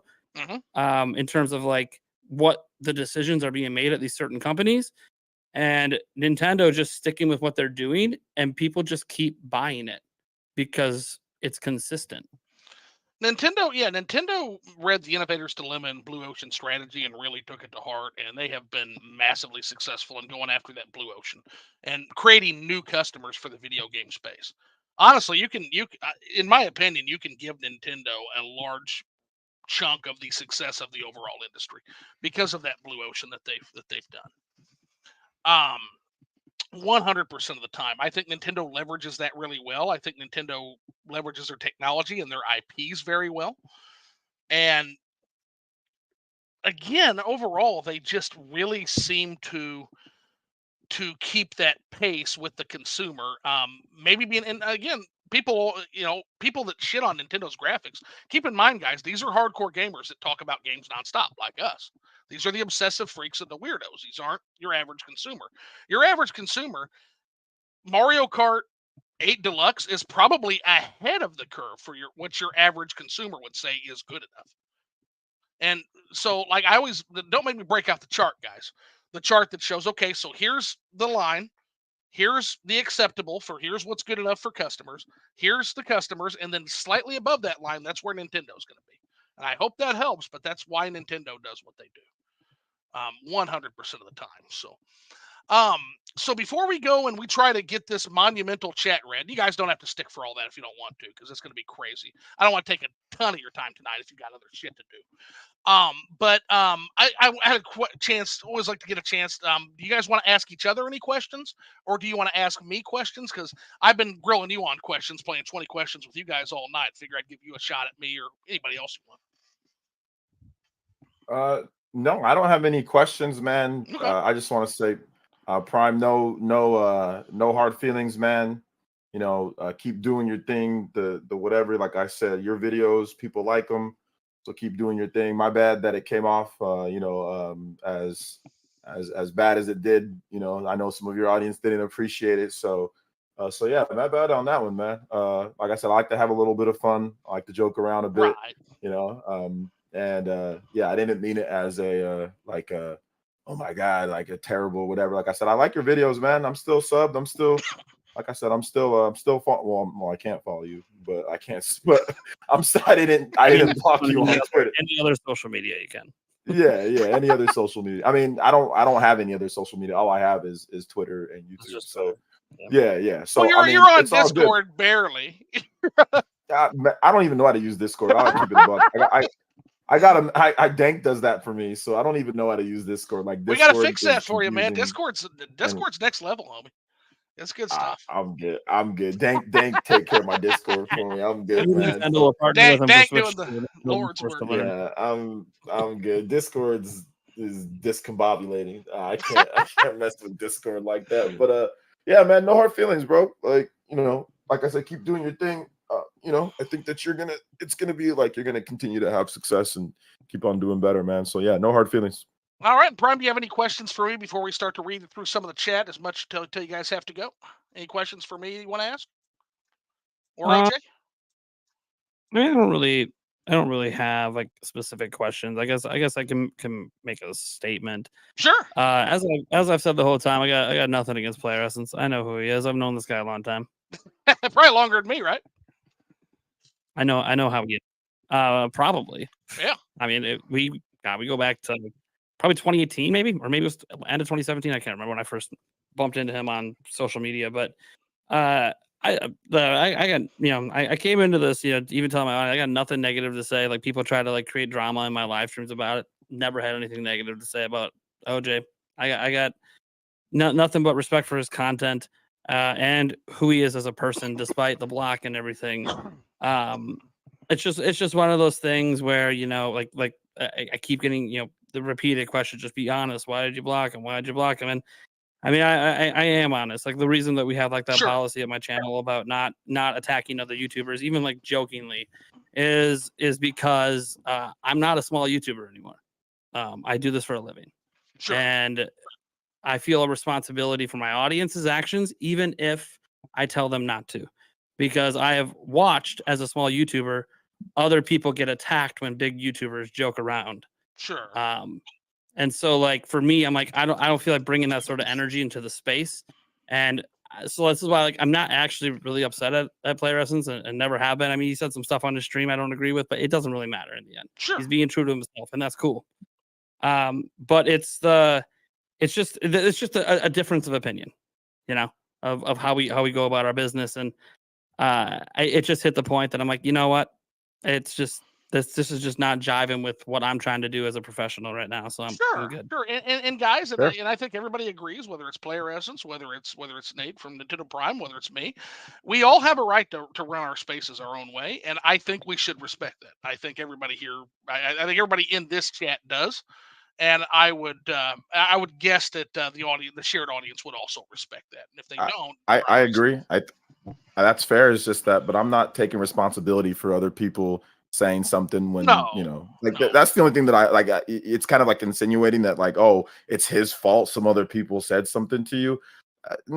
It's like other people say stuff to you all the time, so I'm not gonna, it's not a fault thing. It's more so a recognition that if you say something, other people will say something, even if you don't want them to. I'm like, okay, and that's fine, man. But I'm not gonna bring that energy at my channel because I know I used to do that. By the way, if you remember back in the day, I used to throw shade at people all the time, and then I would tell. No, I don't remember because nothing you said was that bad. So I don't remember. Back in the day, I used to go after YouTubers on my life. Like what? What did you say that was that bad? What is your definition of going after? I want to hear. Yeah, me too. I don't want to name names of YouTubers because go ahead and name names. It doesn't matter. It's the passing, so you don't do that. If you want, you can leave the names. No, it does matter. Oh goodness gracious! That's okay. That's okay. It's both of y'all soft. Goodness gracious! You can just say, "Hey, that's not me no more." I said something in the past. Soft, I don't do it. Both of y'all, both of y'all. Don't say it like so. No, you said something in the past. Yes, I have said things in the past. Look, I own up to my shit, but like we don't talk about YouTubers in that way on my channel anymore. So like I said things like certain YouTubers that their content is complete trash and garbage. And I can't believe they did that bullshit. And then I would be like, but that's my opinion. Please don't go say anything to them. And then literally the next day they weren't getting comments like that. And all of a sudden I see my audience members over there going after them in their space with, which to me, well, yeah, it's not my fault that they're doing that. If I didn't say anything, they wouldn't be doing it. You know what I mean? Like there's an implied responsibility of being a public person. And that's just how I run my business. I have to. When I block, I have to disagree. Yeah, I have to disagree. I get the perspective, but I get that. Either. Yeah, I get that, but you are not responsible for other people saying something. If you make a joke or if you say one thing on somebody else, you are not responsible for other people saying what they're all grown adults. Sure. They're all grown men and women. They can say what they want. So anybody that's come over, I've had some people troll me after that post. I had one dude, some weird art dude, troll the hell out of me, start talking I ended up blocking him, but I didn't because he was defending you, Prime. He was defending you. I didn't blame you at all. That's got nothing to do with you at all. And I had a few people do that, like on that post and other people, and that has nothing to do with you. Like literally nothing to do with you. Nothing. That person already doesn't. If they say something, here's the thing though, Prime. If they say something negative to you, like it's really bad, that's not just kind of like little trolly, but it's really bad. They already don't like you. They're just looking for they're gonna say it regardless, whether it's that day or it's a different day. They're gonna say it regardless. No, people on YouTube kind of exist in their own bubble. I've been on YouTube long enough to know that. Like, I've been around long enough to know that people will. If somebody doesn't like you, they're gonna just say it they're gonna say it whenever they feel like it. They're not going to wait for an opportunity for another content creator than to go say something. If they don't like you, they're going to find some way, somehow to say it, whether it's going to be on one of your posts or it's going to be on a YouTube video. That's why you've made multiple posts complaining about people saying stuff, because they found people said some stupid stuff. People make stupid videos of you or whatever the case is, right? That's just random. You might have not even done anything. When people want to do some really stupid stuff, they're going to do it. You've been around long enough, bro. They're gonna if it ain't that day, it's gonna be another day. If it ain't today, it's gonna be tomorrow. It's gonna be the next day. I can only imagine what the two of you fucking guys deal with, because I'm a nobody channel, and I've got one. I got this little bald discount Nosferatu discount mini me looking motherfucker that is constantly like walking around. Oh, yeah, you told me about him. Yeah, no, he's dodging. Crazy. Yeah, he's dodging fucking trash that they're hucking from cars. Like he apparently has no. And he's like in his phone, like pull the fuck up. Like it's like, dude, come on the show. We'll talk about it. But now you don't want to do that. So but yeah, it's I can only imagine what you guys deal with, because fuck you. You get it at $200, let alone at 120,000. Yeah, that's the thing. One thing, I'm just not gonna sit here and say that it's my responsibility for other people making light jokes or saying something. Or man, people do whatever the hell they want, man. At the end of the day, people do what they want. I don't blame nobody else for somebody else saying And something. free will's Unless, motherfucker. yeah, I mean, it's like I said, they're going to say it regardless, or they're going to say it in somewhere else, or it's going to come back around at some point. But yeah, I don't ever blame anybody. I mean, and I've had people throw whatever towards me, and it's just like, yo, that's that person making their own choice. Like they make OJ, I've we're seen some shit responsible in to your a chat degree. that makes me want to fight, bro. Like, I'm not even Yeah, kidding. and Like, I'm just telling some you, bro, nasty shit. Like, what the some pretty fuck? messed up stuff. And it's like, I don't blame anybody else for anything. Like, No, there's that one guy that got me so mad I dug on him for it. I'm like, okay, well, let's find this piece of shit. yeah, people are responsible for their own actions. Like if Prime comes over and says this, or if people say stuff on his stream and say something negative, that's not his fault because he No. blocked me. That's because they felt like saying that. Yeah, But it sure. sounds like he feels responsible, at least somewhat. And I think that's where that right there, I think that's the difference in where you guys are coming from on this, and that's a perfectly acceptable. There's a baseline responsibility, absolutely. Like there's a baseline, but the baseline is like, if you're saying crazy stuff about someone and then you're also encouraging that on someone else, like, oh, go troll Prime, right? Or go say whatever, then okay, that's one thing. I get it. Like if Mr. Beast says something about somebody, yeah, his fan base, or like let's say, let me give you guys a perfect example. Sure. PewDiePie, all right? Yeah. Massive fan base. Oh gosh. Massive fan base. I said something about PewDiePie when he had that little racist outburst that he had. And his fan base came and attacked me for it. I didn't blame PewDiePie. I didn't blame PewDiePie because of his stupid fan base. And I know PewDiePie didn't say anything directly towards me, but I still don't. I mean, some people are saying, oh, well, you got to tell your fans this and that. It's like his fans are his fans. A lot of those people, there's some people that have mental problems, right? We're not looking at everybody like everybody isn't normal. I know people like to think that everybody's not normal. There are people that have mental issues. There are people that have problems like home life problems. There are people that are on drugs. Like there are people that do all sorts of stuff and they take their anger out. They see opportunities to be upset and they take their anger out. And I realize that, like, for me personally, but I get where Prime's coming from. Like I said, I get where Prime's coming from. There's a baseline responsibility. But at the end of the day, if it ain't anything that's like super crazy, like you're not personally attacking that, like, personally attacking, like name calling, personally attacking that person, telling people to go over there. Like, I don't think you should be responsible for anything anybody else got to bring over, because I've had people do that. I'm like, I ain't never attacked anybody else or say, oh, well, they said something, so it's their fault. So I'm gonna be angry at that creator. It's like, no, that's their stupid fans being stupid. Sure. Like that's their moron fans being morons. Like that's not me. I mean, as a content creator, it's also dangerous to start doing that. And let me tell you the reason why. A fan or somebody that does that one day, they might not be that the next day if they see something different, So I think it's a little bit dangerous sitting there and just saying, hey, man, you're responsible for everything. Because what if somebody goes out there and does something crazy? You got to sit here and walk on eggshells all day. You got to sit here and say, oh, man, I can't say anything because if I say one little negative thing, they can go do something crazy. Then you're responsible for that? Nah, I ain't responsible for none of that. Unless I told somebody to go out there, unless I told somebody to troll, unless I told somebody. So I wouldn't say you don't got to feel responsible like they're your kids or anything. Like, not for me, at least, because I always tell people you're your own man, you're your own woman, you're your own they or them. Do what you got to do, like, Sure. But don't do that over there. Don't involve me in that. I don't got nothing to do with you going off and saying this to X, Y, and Z. I'm just talking about it right here. You want to keep it right here? We keep it right here. And that's that, Sure. Like, so that's my opinion, at least. No, I get it, and completely unrelated, but I'm just looking at Prime's background, and it is so nice looking. Like, and OJ, you don't have yours up, but you always, like, you guys have the big boy YouTuber backgrounds, and I'm just a fucking stupid drunk ghost. And it just makes me feel a little sad, but at the same time, like, that's a pretty sweet ass background you got there, Prime. How long that take to put together? The whole thing? Yeah.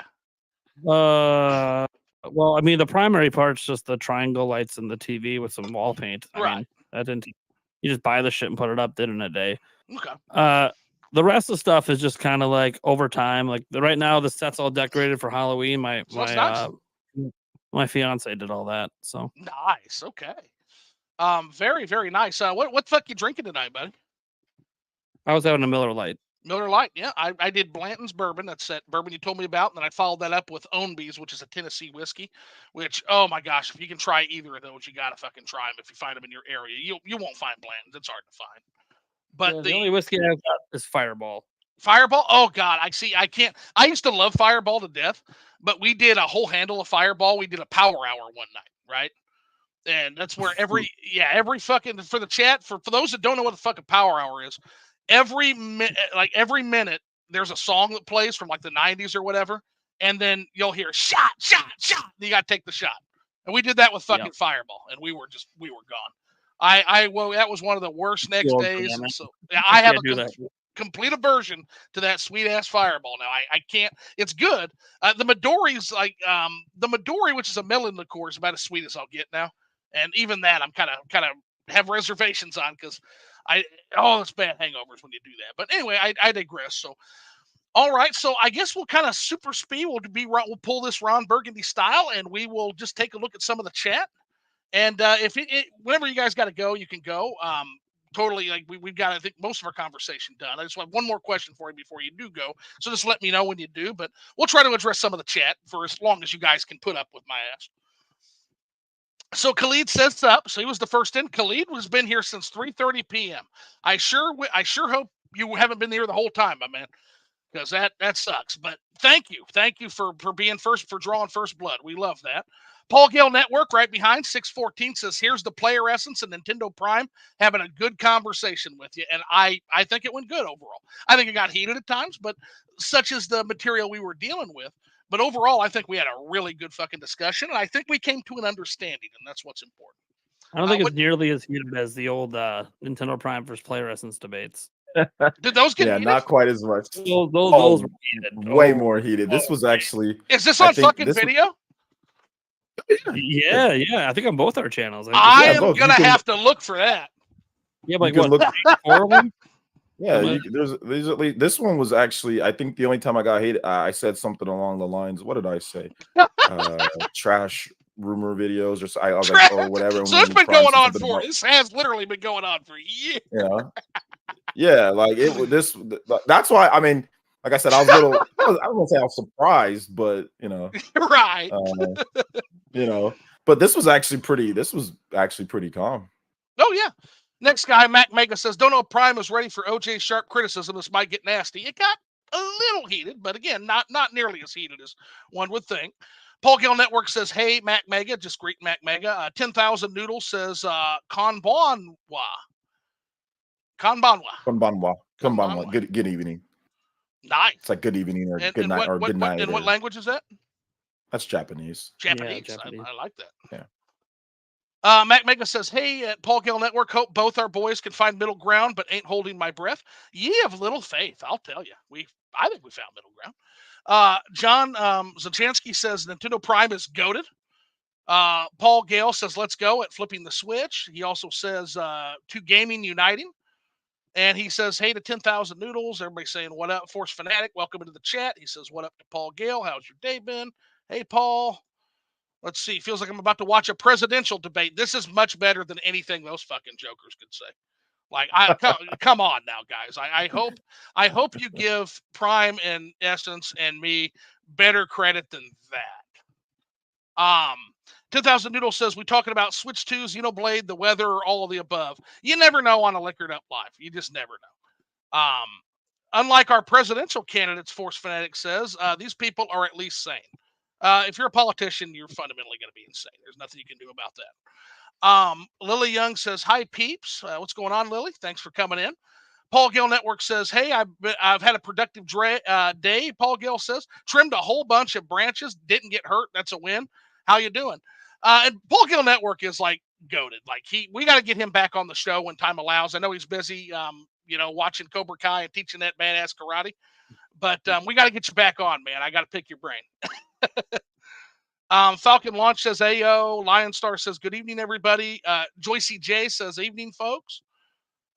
Force says, pretty good day. Just started playing Link to the Past. That's absolutely probably one of my favorite Zelda games, honestly. And then A Link to the Past is goated, Joycey says. Paul Gale says, enjoyed Force Fanatic. Let's see here. Man, there's so many of these. We're going to have to actually not Ron Burgundy this, and we're just going to have to look for questions here. Force says, I'm a lifetime Zelda fan and somehow went this long without playing it. Definitely a 10 out of 10 so far. Yeah, you should document what you thought of that, because that is A Link to the Past is really, really good. I feel like that's where the formula kind of solidified. And there's some issues that come about that later on. But for what A Link to the Past is, I feel like A Link to the Past is one of the most goated games of all time. What do you guys think? I mean, that's one of the best Zelda games for sure. I mean, Yeah. it's not the standards. Yeah, I mean, literally, it built the formula, quote unquote. So, and then, hey, at 10K, we're starting with this, huh? Nate Drake plans change again. Falcon Launch says, and then somebody needs a cough drop. Yeah, that's just me smoking a cigar, Noodles. I don't mind that. Don't mind the gout geese from the cough. It's not as bad as it sounds. I promise I'm not dying of like terminal lung cancer or some shit. Not yet, anyway. By the way, that shot was in your honor, man. I'd take a fireball. Thank you. Nin128 says Fight Club. Hey, first rule of Fight Club, Nin128, is you don't talk about Fight Club. So you already broke the rule, man. So Joycey J says Force Fanatic, it's literally a perfect Zelda game. It is. Nin128 says PlayerEssence is assuming his final form. I don't think he got into his final form tonight, but maybe went SSJ1. I've seen him in his final form. Not no, even not quite. That final form, that final form doesn't exist anymore. I'll keep it above. That final form's been retired. Oh man, I'm not sure if that final form will ever come out the way that it used to. So something bad's gonna have to happen to get that form out. Yeah, it'd be. And I've had some people do some pretty bad stuff. Like people are like, I got like some businesses and stuff that I do, and people are like doxing that on Twitter and things like that. God. Some stuff that I do like with my mom and like housing and oh other my stuff. God, I'd be furious. Yeah, people are like doxing and doing weird stuff, and I didn't even get upset at that. I just blocked them and moved on. Why do you think? Why do y'all think I'm a strange internet ghost? Dude, I don't know what happened. We're looking to buy a car at the end of this month, and somehow someone found out what website I was doing it through and started fucking with my shit. Yeah. I mean, I've seen it. It happens, and like that didn't even hit my final form then. So that final form is retired, man. I think it's retired for good. I'm just too old. So Moon Gaming says Nate is almost 40. Cut him some slack. Well, yeah, I'm hitting that too. So yeah, I guess he cut us all slack, and I think OJ's 40 plus. I'm 50. I'm 50. He's fucking 50 dude, plus. So cut us all some slack. Turned 28 for the 10th time. Leave me alone. Joycey J says, can't expect everyone to accept your particular sense of humor and can't get annoyed when someone else sets a boundary. I don't think that's what happened, but OJ, anything to say to that or no? No, it's fine. Like I said, I did a little bit of trolling. I said I deserved a block. It's cool. Yeah, it's like it is what it is. Brooke Barnes says that Flipping the Switch, the Duchess has arrived. Well, welcome in. Awesome to have you back. It was boring without you. Yeah. So for people that don't know, I just got back from the Tennessee mountains. I had a close encounter with a bear on the last night. I was sitting in my fucking hot tub, just chilling, just vibing. And I don't have any pictures because the phone wasn't in, so people are gonna have to take me at my word. I do have bear pics of actual bears, but not this encounter. But I was sitting there and basically I opened my eyes, and literally about 4 feet from my hot tub is the biggest, fattest black bear I've ever seen in my fucking life. And I grab my bear spray, it's on the table, and I just slowly back into the house. And I'm just sitting there dreading, like, this motherfucker's gonna climb in the hot tub now. Like, he's gonna climb in the hot tub, and it's gonna be nasty. And he didn't. He ended up just lumbering on, but it was wild. And if you ever get a chance to go to the Smokies or somewhere and actually see bears, not that close, but do it, guys. It's incredible. It's an incredible experience. We saw a mama bear with her 4 cubs. I got pictures of them. It was really cool. Let's see. Got some anticipation going on. People greeting. Let's see. Still need to Inferno Lycan says I still need to play the DS era Zeldas myself. I do too. I don't think I've hit any of those because I didn't really play much of the DS, sadly. That's a system I am curious about and will eventually explore once I'm done with the Switch. Let's see here. Ruffle Mutt says not a grifter, just fucking gullible. Ruffle Mutt, I think when you ascribe mind reading powers. I don't think you're Miss Cleo, buddy. I think that might be. I think you played yourself, man. Let's not try to mind read. 10,000 Noodles says he's more excited about Switch 2 than I was when I saw my first pair of boobs. Well, yeah, Nintendo Prime is excited about Switch 2, and that's perfectly fine. And then Evelyn Whitlock says boobs are overrated. Disagree. John says I hope OJ sees the account Hottie on the Potty and what it is saying in chat. That's the type of hate that he promotes. I disagree with that. I don't think OJ just literally said those people are fucking deranged. So, I didn't see what that person was doing, but no, I don't promote that. I don't promote people throwing out super hateful comments. 100%. That's not something that I've ever promoted. So nah, that's not it. I'm not taking responsibility for jackasses either. Like if so, right, I mean that's just right. I'm not taking responsibility for people taking it too far. Like, you know, and I'm not taking responsibility for people who are terminally online and weren't raised right. That's not my problem. I'm gonna say what I gotta say. Right. That's it. I'm responsible for myself. And I'm as long as I don't make other people go out and do things. So no, I ain't taking responsibility for shit when it comes to other people, you know, saying stuff. And I'm not gonna put any responsibility on Prime for people going nuts. This dude started talking about my daughter and started talking about other stuff on that same post that I had. And that's not Prime's fault, even though it was one of his subscribers, you know, and he was defending him to tooth and nail. That's not Prime's fault. Prime has literally nothing to do with that. Yep. Nothing to do with it. And then Evelyn preempts me and says, "Are you a woman? If not, you literally can't disagree." So when you say boobs are overrated, I say I disagree. So I'm not a woman, but I am getting a little bit chunky, not serious, not obese or anything. But what I'm saying is I'm kind of starting to develop those kind of man titties. And when that happens, I don't know. I guess I can claim some relevance in the boob discussion, but maybe you disagree with that. I don't know. It goes for hitting those chest exercises, man. That's true. Yeah, maybe I'm like super macho man, and I got those big ass fucking man titties. You don't know, like so. Nin 128 says this is still Switch 1 era OJ. Harry. No. I think he meant when I was talking about I meant like the rumors heading into the Switch 1, like AMD versus Nvidia. Right. That's what I meant. Yeah. You mean the supermental base? Sure. Yeah. Harry Box says we all want what we don't have. And then Joycey says the straight woman boobs are definitely not overrated. Have you seen Halle Berry? I have. This is the dumbest argument on earth. Most arguments tend to be very, very silly from outsider perspectives. So I get you. I agree. I thought it was like I said. I didn't think it was anything that crazy. We totally get you. I agree. Easy solution on all this. Nintendo just revealed the dang thing already. Zyndale says. Yeah, I kind of wish they would, but again, Nintendo's going to do what they do, and Nintendo has a strategy outlined, and they're going to follow that strategy. They don't really care. You know, contrary, I think Prime made a good argument in terms of the gaslighting. I don't think after this discussion, Nintendo is going to be gaslit into running anything early. I think the Switch, the sales are starting to show the Switch has run its course. We're going to get a Switch 2. At this point, Prime's videos aren't super far-fetched because we're going to be getting them. We're going to be getting some information. My guess by March, yes, at the very least, yeah. So then Evelyn Whitlock says, "I'm a woman and I find it vastly hilarious that men have boobs, but think fat women are ugly. Do you not realize what boobs are?" I don't even know what the fuck we're talking about.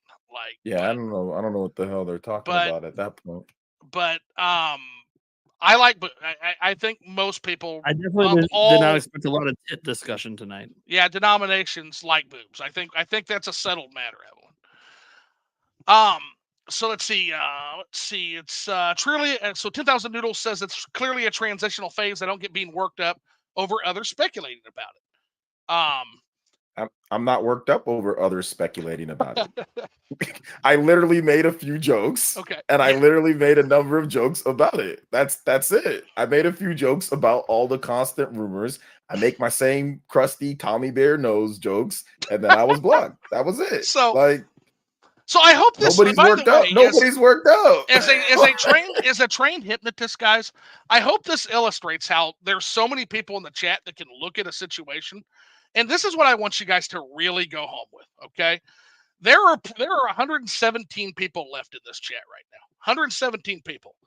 Every single fucking one of you saw an entirely different situation when you looked at this. You know why that is? It's because human brains aren't very good at discerning reality. This is something the hypnotist understands. We actually are irrational 90% of the time, and then we rationalize Yo, those Zoo, decisions. they're asking if you can skip down to the actual chat because they want to ask you questions. Like they want you to go to the end so they I'm can sorry. ask the question. Yeah, I'm Ron Burgundy. I tend to Ron Burgundy this shit. So let me go to the end. We'll go to the end and we'll go up. How's that? That's what we'll do. Yeah. So let's see. So reality is relative to oneself. Are we going to be here for another 2 hours if we're going to go over all these messages? Boy, you've never been to a Liquored Up Live, have you, John? No, I mean it looks like he's gonna go to here. So okay, so we're gonna try to do it. We're gonna try to do it your way. And then again, I'll catch up. Let me look for questions. I'm gonna look for question marks, guys. So hopefully that makes you happy. I'm not seeing many question marks here, so that'll be quick. Let's see here. I saw one question. I think he was talking to me about. I think it was John. Something about something along the lines of yes men. Like he said on the. I do have a question, not to continue the situation, but in what was the indicated with the yes men comment? Was there a certain creator in particular indicted with that? No, not a certain creator. It was just basically me saying like, when I watch the Prime podcast, it's like 3 hours of the same Switch fake rumors over and over. So it's just the same people just agreeing like, oh yeah, Switch 2, Switch. It's just the same, there ain't no really any resistance towards that, the fake rumors and the fake stuff. It's just people saying, yeah, Switch 2 for 3 hours every single week. Anytime that I watch one of the podcasts, like I don't see anybody say, well, or what about this, or hey, hold up here, I don't see none of that. It's just people saying, yeah, okay, yeah, Switch 2, okay, yeah, it's gonna be, so that's what it was there. Now I know a lot of the guys on there, so I wasn't necessarily saying that they're yes men towards him. I'm just saying the scenario, like the surrounding of people that are just sitting there and like, for lack of a better term, circle jerking, or maybe we'll say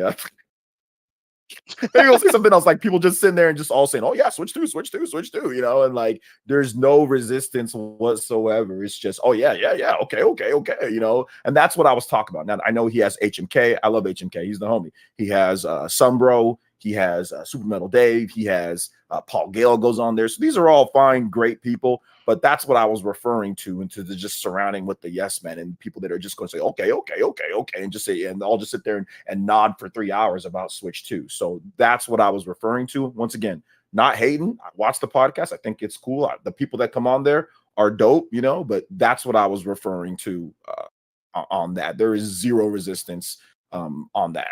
It's just, yes, let's just all sit here and speculate for hours on end on X, Y, or Z, right. So yeah, that's it. Like I said, it's not a hate towards it. I think it's a good podcast. I like the fact that you split it up now and you have like another channel, the Nintendo Byte, and like you put the topics in there. Like I know how annoying that is, so that's cool that you do that, and it's not hate towards your podcast, Prime. I think it's a good podcast. I think you have the fact that you get people to come on there every single week and you're consistent. That's awesome, man. That's super cool. So yeah, like I said, I'm still gonna be a fan. Just by the way, guys, first topic of the show is the hot chip challenge for my bet for September being wrong. So yeah, that's gonna be fun. So yeah, I mean, I'm like I said, I'm not there's no salt whatsoever. I'm still gonna watch. Oh, me and too. I'll be making the jokes in my head. I'll be making the jokes in my head from that on. I'll be laughing to myself. I'll keep the jokes to myself. So Joyce J asks, will Switch 2 play Zelda? 100% guaranteed that Switch 2 will give you a Zelda experience. 100%. I can say that with certainty. Yes. No crystal ball needed. Now Paul Gill Network has a question for all three. What do you think of Halo going to Unreal Engine 5? Should be solid. What do we think about that? Yeah, it looks like a toy plastic Master Chief. Like from what they showed, like I don't know if you've Yeah. seen the image, I but have. the image that they showed literally looks like a action figure that you would buy for like $1,000, and it's like positioned in a certain way. It looks super like realistic, plasticky. But I think that they don't have I think they just did like a model. They don't have the actual proportions yet and all of that. But yeah, the graphics in terms of what they're going to do, obviously Unreal Engine 5, and looks good. I'm looking forward to seeing what they do next. You know. I haven't played a Halo since literally. So I used to run with a guy who played Halo professionally, and he would just absolutely murk us every fucking time. Incredible player. But I used to play Halo 1. I used to go over. They used to close down an EB Games at the time for us, so we could go in there and practice. And we were basically his practice material. That's all it was. But I had fun. Like I had a lot of fun with Halo. I would like to try a later Halo. Maybe if Microsoft ever gives me a reason to buy their box, that'll happen.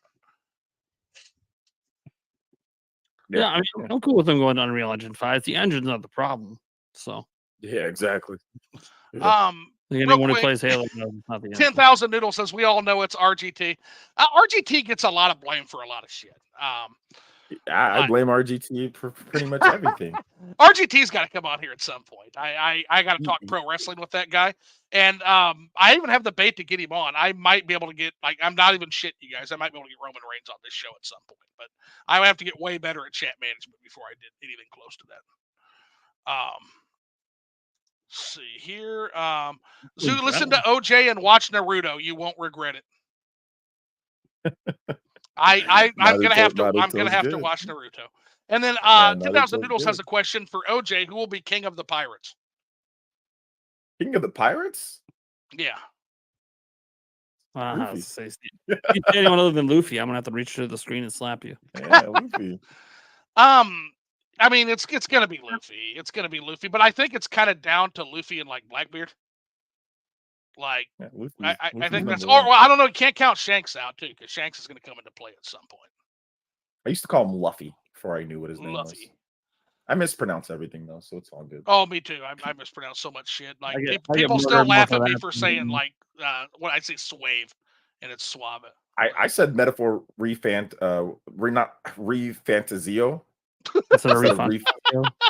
I said it refantazio for like the longest time. So, and I love that game. Like I'm looking forward to that game so much. So I mispronounced. I mispronounced. I call him Busby instead of Bubsy. Like I used to say Alzheimer's as all-timers. Oh yeah, me too. I actually did that too. Literally. What else did I mispronounce? I said enter the Gungeon instead of enter the Gungeon. I instead of saying death, I used to say death. A name that's not an original English name, I'm always going to pronounce it wrong, guys. Always. Yeah, I mispronounce stuff that is English name. Yeah, prepare for butchery anytime. Yeah. And the more the more I drank, the more shit gets garbled. So yeah. So MK8, where's Party Man? Nin 128 asks, LOL. We got to mention, we got to shit on Princess Peach. That'll get Party Man in there. He's getting ready for sparking. Gotcha. Just got here. He's inside like one of those, like what was Vegeta in, like, you know, like when they get hurt and they he's in a hyperbolic time chamber. No, not the no, not that. That's like when you actually like are training. He's inside, like, you know, like when Vegeta went to Namek and like he got jacked up by Zarbon or whatever, and like they put him inside like that tank, like with the water or like with the fluids, then he busted out of there. That's what Party Man. He's in one of those healing tanks. Yeah, he's in a healing tank, getting ready for Sparking Zero. Gotcha. I was gonna say, well, mention Princess Peach, he'll bust out of there like Vegeta. Exactly. Now, Rogers Base says, just got here. Have my two friends become friends again yet? Well, I'll let them answer that.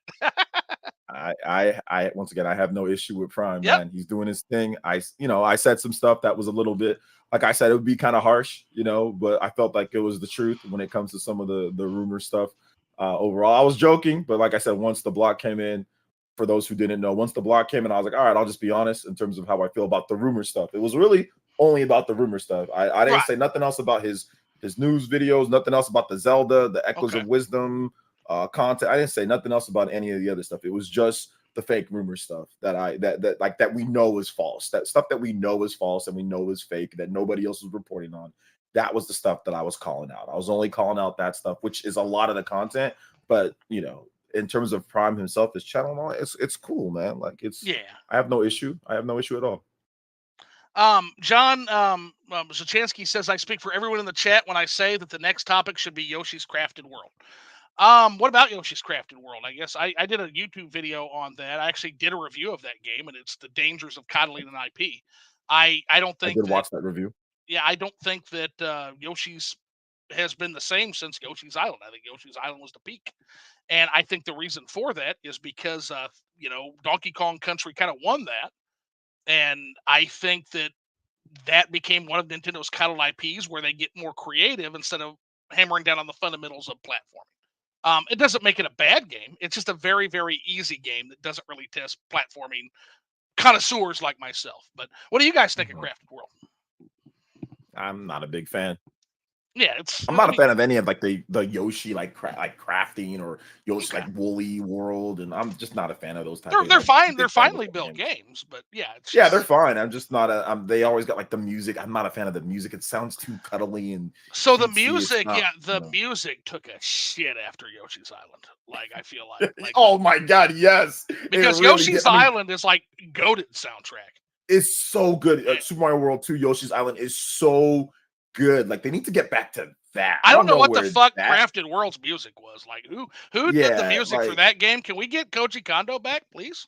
Can we get back to Super Mario World, like Yoshi's Island, like that one? Like that was such a good game. Yes. Like that was such a good that style, that substance. And I don't know what they're doing with these Crafted World, Woolly Worlds. I mean, I get they're trying to do something new with it, but like it's not like we get that type of game a lot. So they're trying to make they're trying to make it for children and accessible, but Nintendo needs to understand that we were fucking kids when we beat World 8 in Mario Brothers 3, and that was literally hell.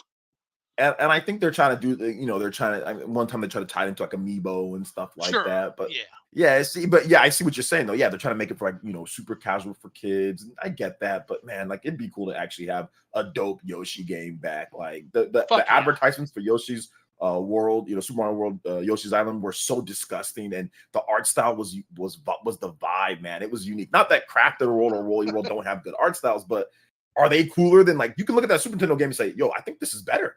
Like I think this is like I like the way that it looks more than these other games, Like, and that's a Super Nintendo game. So that's just my stupid opinion. So Nate, what you think about Yoshi?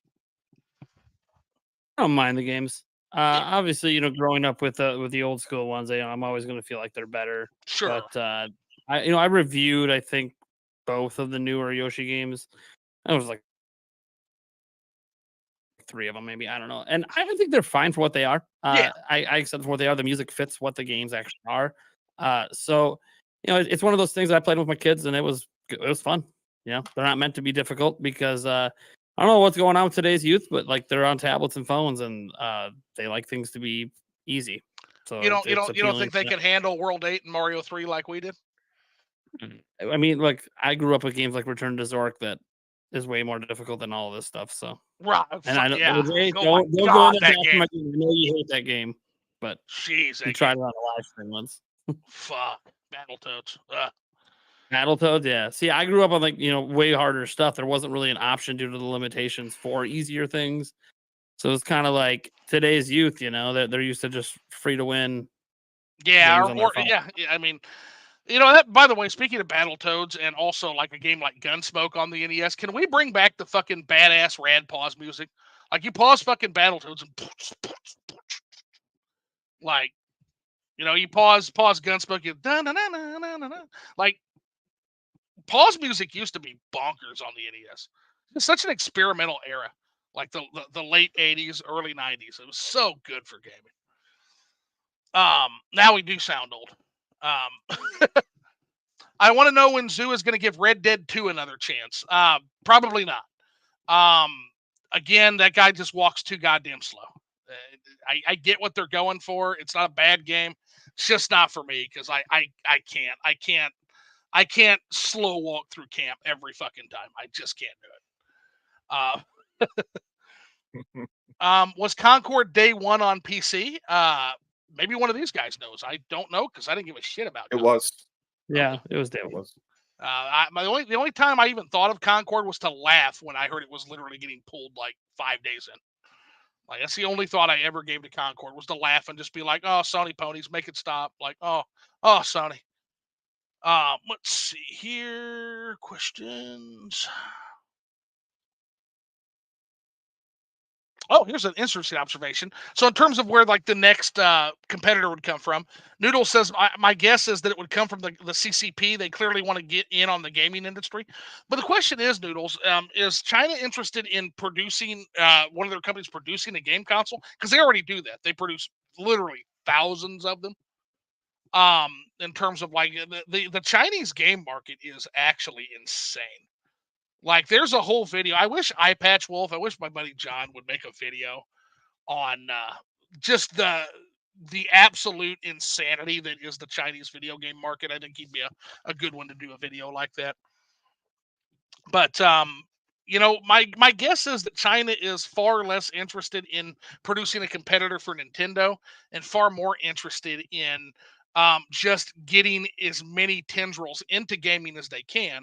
That tends to be what nations tend to do, whether it's the United States, whether it's China, whether it's Saudi Arabia.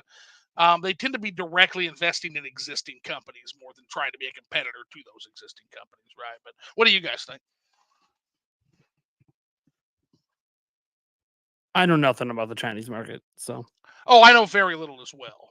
Yeah, full disclosure, I'm the same way, but I just feel like based on my limited experience, it seems like a lot of that is just it's investment in pre-existing companies, and then of course in their market themselves, there's just a huge variety of games. Like they've got 50,000 versions of their own Pokemon. Like, you want to talk about like where Nintendo should look, but it would be futile. It's look at all the Chinese Pokemon knockoffs. They're literally called Pokemon, but are entirely different games.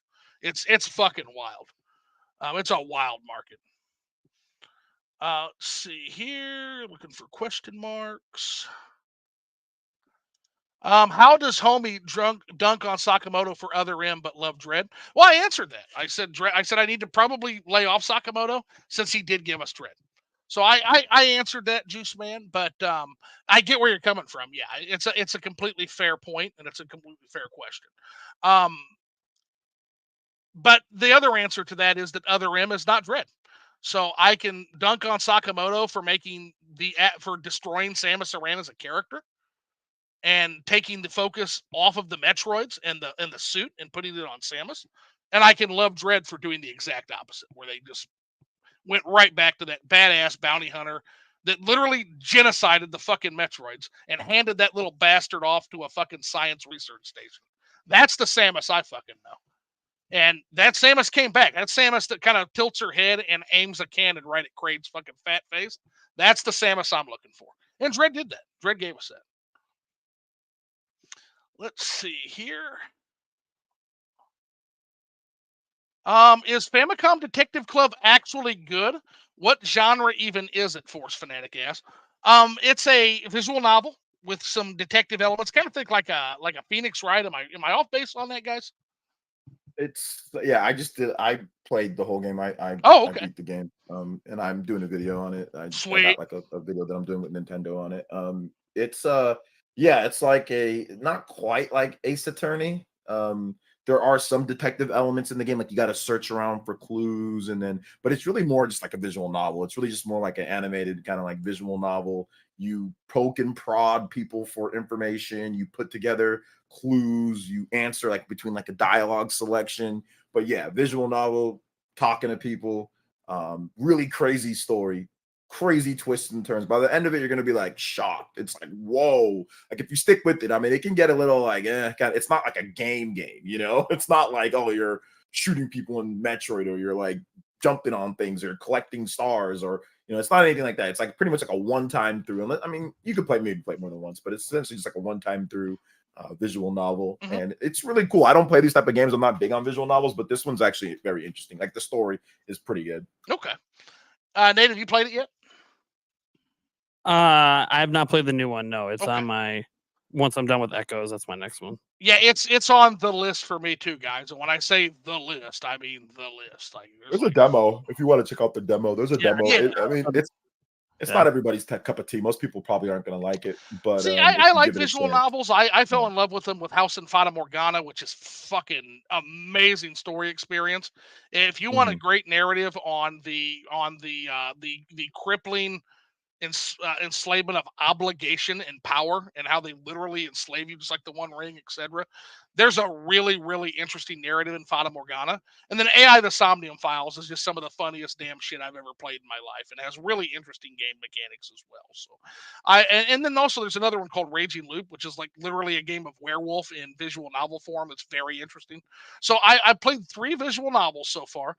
If you would go back and tell Young Zoo that he would like visual novels, I would have fucking laughed in your face. But here I am. I'm old, and sometimes you get done with business and get off your work, and you're just exhausted, and you just want to enjoy something that you don't have to think too much or play too hard on. And visual novels are there for you. They just absolutely are. Yeah. Is love back in the air? Well, 10,000 Noodles, love was never off the menu. Yep. Always believe nothing else. Believe that, buddy. Let's see here. Da, da, da, da, da. Is the audio cutting off, or is it just me? Well, it might just be you. It could be the audio's cutting off. Ontario, I am technically shit. So, if there is any audio cutting, guys, I am sorry. 10,000 Noodle says diminishing returns. I hear that a lot. So, yeah, it's because diminishing returns is going to be like the story of the future economy for a while. There's been this idea of infinite growth forever, and it's not infinite growth. It's just executives getting creative with cutting labor and cutting other things and buying their own shares, etc. And basically, what we're doing, and that's kind of where we're at, is we're hitting that wall where you're not going to be able to continue to have that permanent growth forever.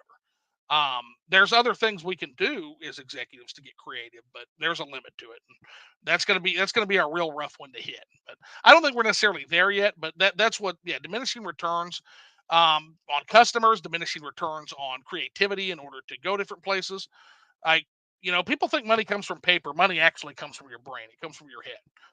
We are constantly crafting new ways to make that money. And manufacture the desire for that money and the need for that money. And if you run out of ways to do that, that's when you kind of hit that super wall. Pamonhas D. Prachaba says, did you know that if you flush the toilet 3 times, turn the lights on and off 3 times, and yell switch to out loud 3 times, Nintendo Prime will immediately emerge from smoke? No, I didn't know that, but we'll have to give that a try out. I'm pretty sure that might be Candyman, though. Let's see here. Dude, moderate the chat for fuck's sake. I tried, Harry Baraka, but I failed, and I am sorry. I'll have to get a moderator in this bitch at some point. Let's see here. Oh my God, you guys went off the hook with this shit today. Oh my God, if I tried to read all these fucking comments, y'all would literally fucking kill me. You're right, John. John's like, wait a second, is he gonna fucking start from the top? Is this dumb bastard really gonna start from the top and read his way down? Really? And there's a reason for that. But yeah, I don't think I'm seeing many other questions. So let me go down to the very bottom here. And then we'll see if there's just commenting on stuff. Okay. Yeah, well, I'll be happy to read those comments later. But yeah, this was good. So if you guys don't have any other questions for me, I think we'll call it here. That way I'm not keeping you guys too awful long. I got one last question for both of you. And feel free to answer honestly. All right. Prime. OJ. Did you have fun? Yeah. Sure. Yeah. No, it was good. It was good. Like I said, it was good to come out and talk, man. Well, I got it. It could be fun. Yeah, I ain't got an issue. Fuck yeah, man! And Prime, I owe you a solo one at some point. We're gonna have to come. Maybe when they finally do make that fucking announcement, which might be happening later this month. Who knows? Source my ass, but maybe we get it at the end of this month. And if that happens, maybe we'll have you on for a solo round. I owe you that. So. All right. All righty. Well, hey, thanks so much. We're gonna go ahead and wrap the chat. If you guys want to stay on for a quick denouement, We'll kind of talk out of the chat, but let me go ahead and end the stream. I love y'all. Thanks so much. Sorry I didn't read all the comments, but oh Jesus fucking Christ. Stupid bastard. Let's see. Get you out of here. There you go. Bye. And I guess we'll end on that note. I love y'all, except that guy who decided to come in one last time and be a fucking prick. But I love Be y'all. an idiot. Get the fuck out of here. I see you guys later. Take care now. Take it easy. Yeah. All righty. Let's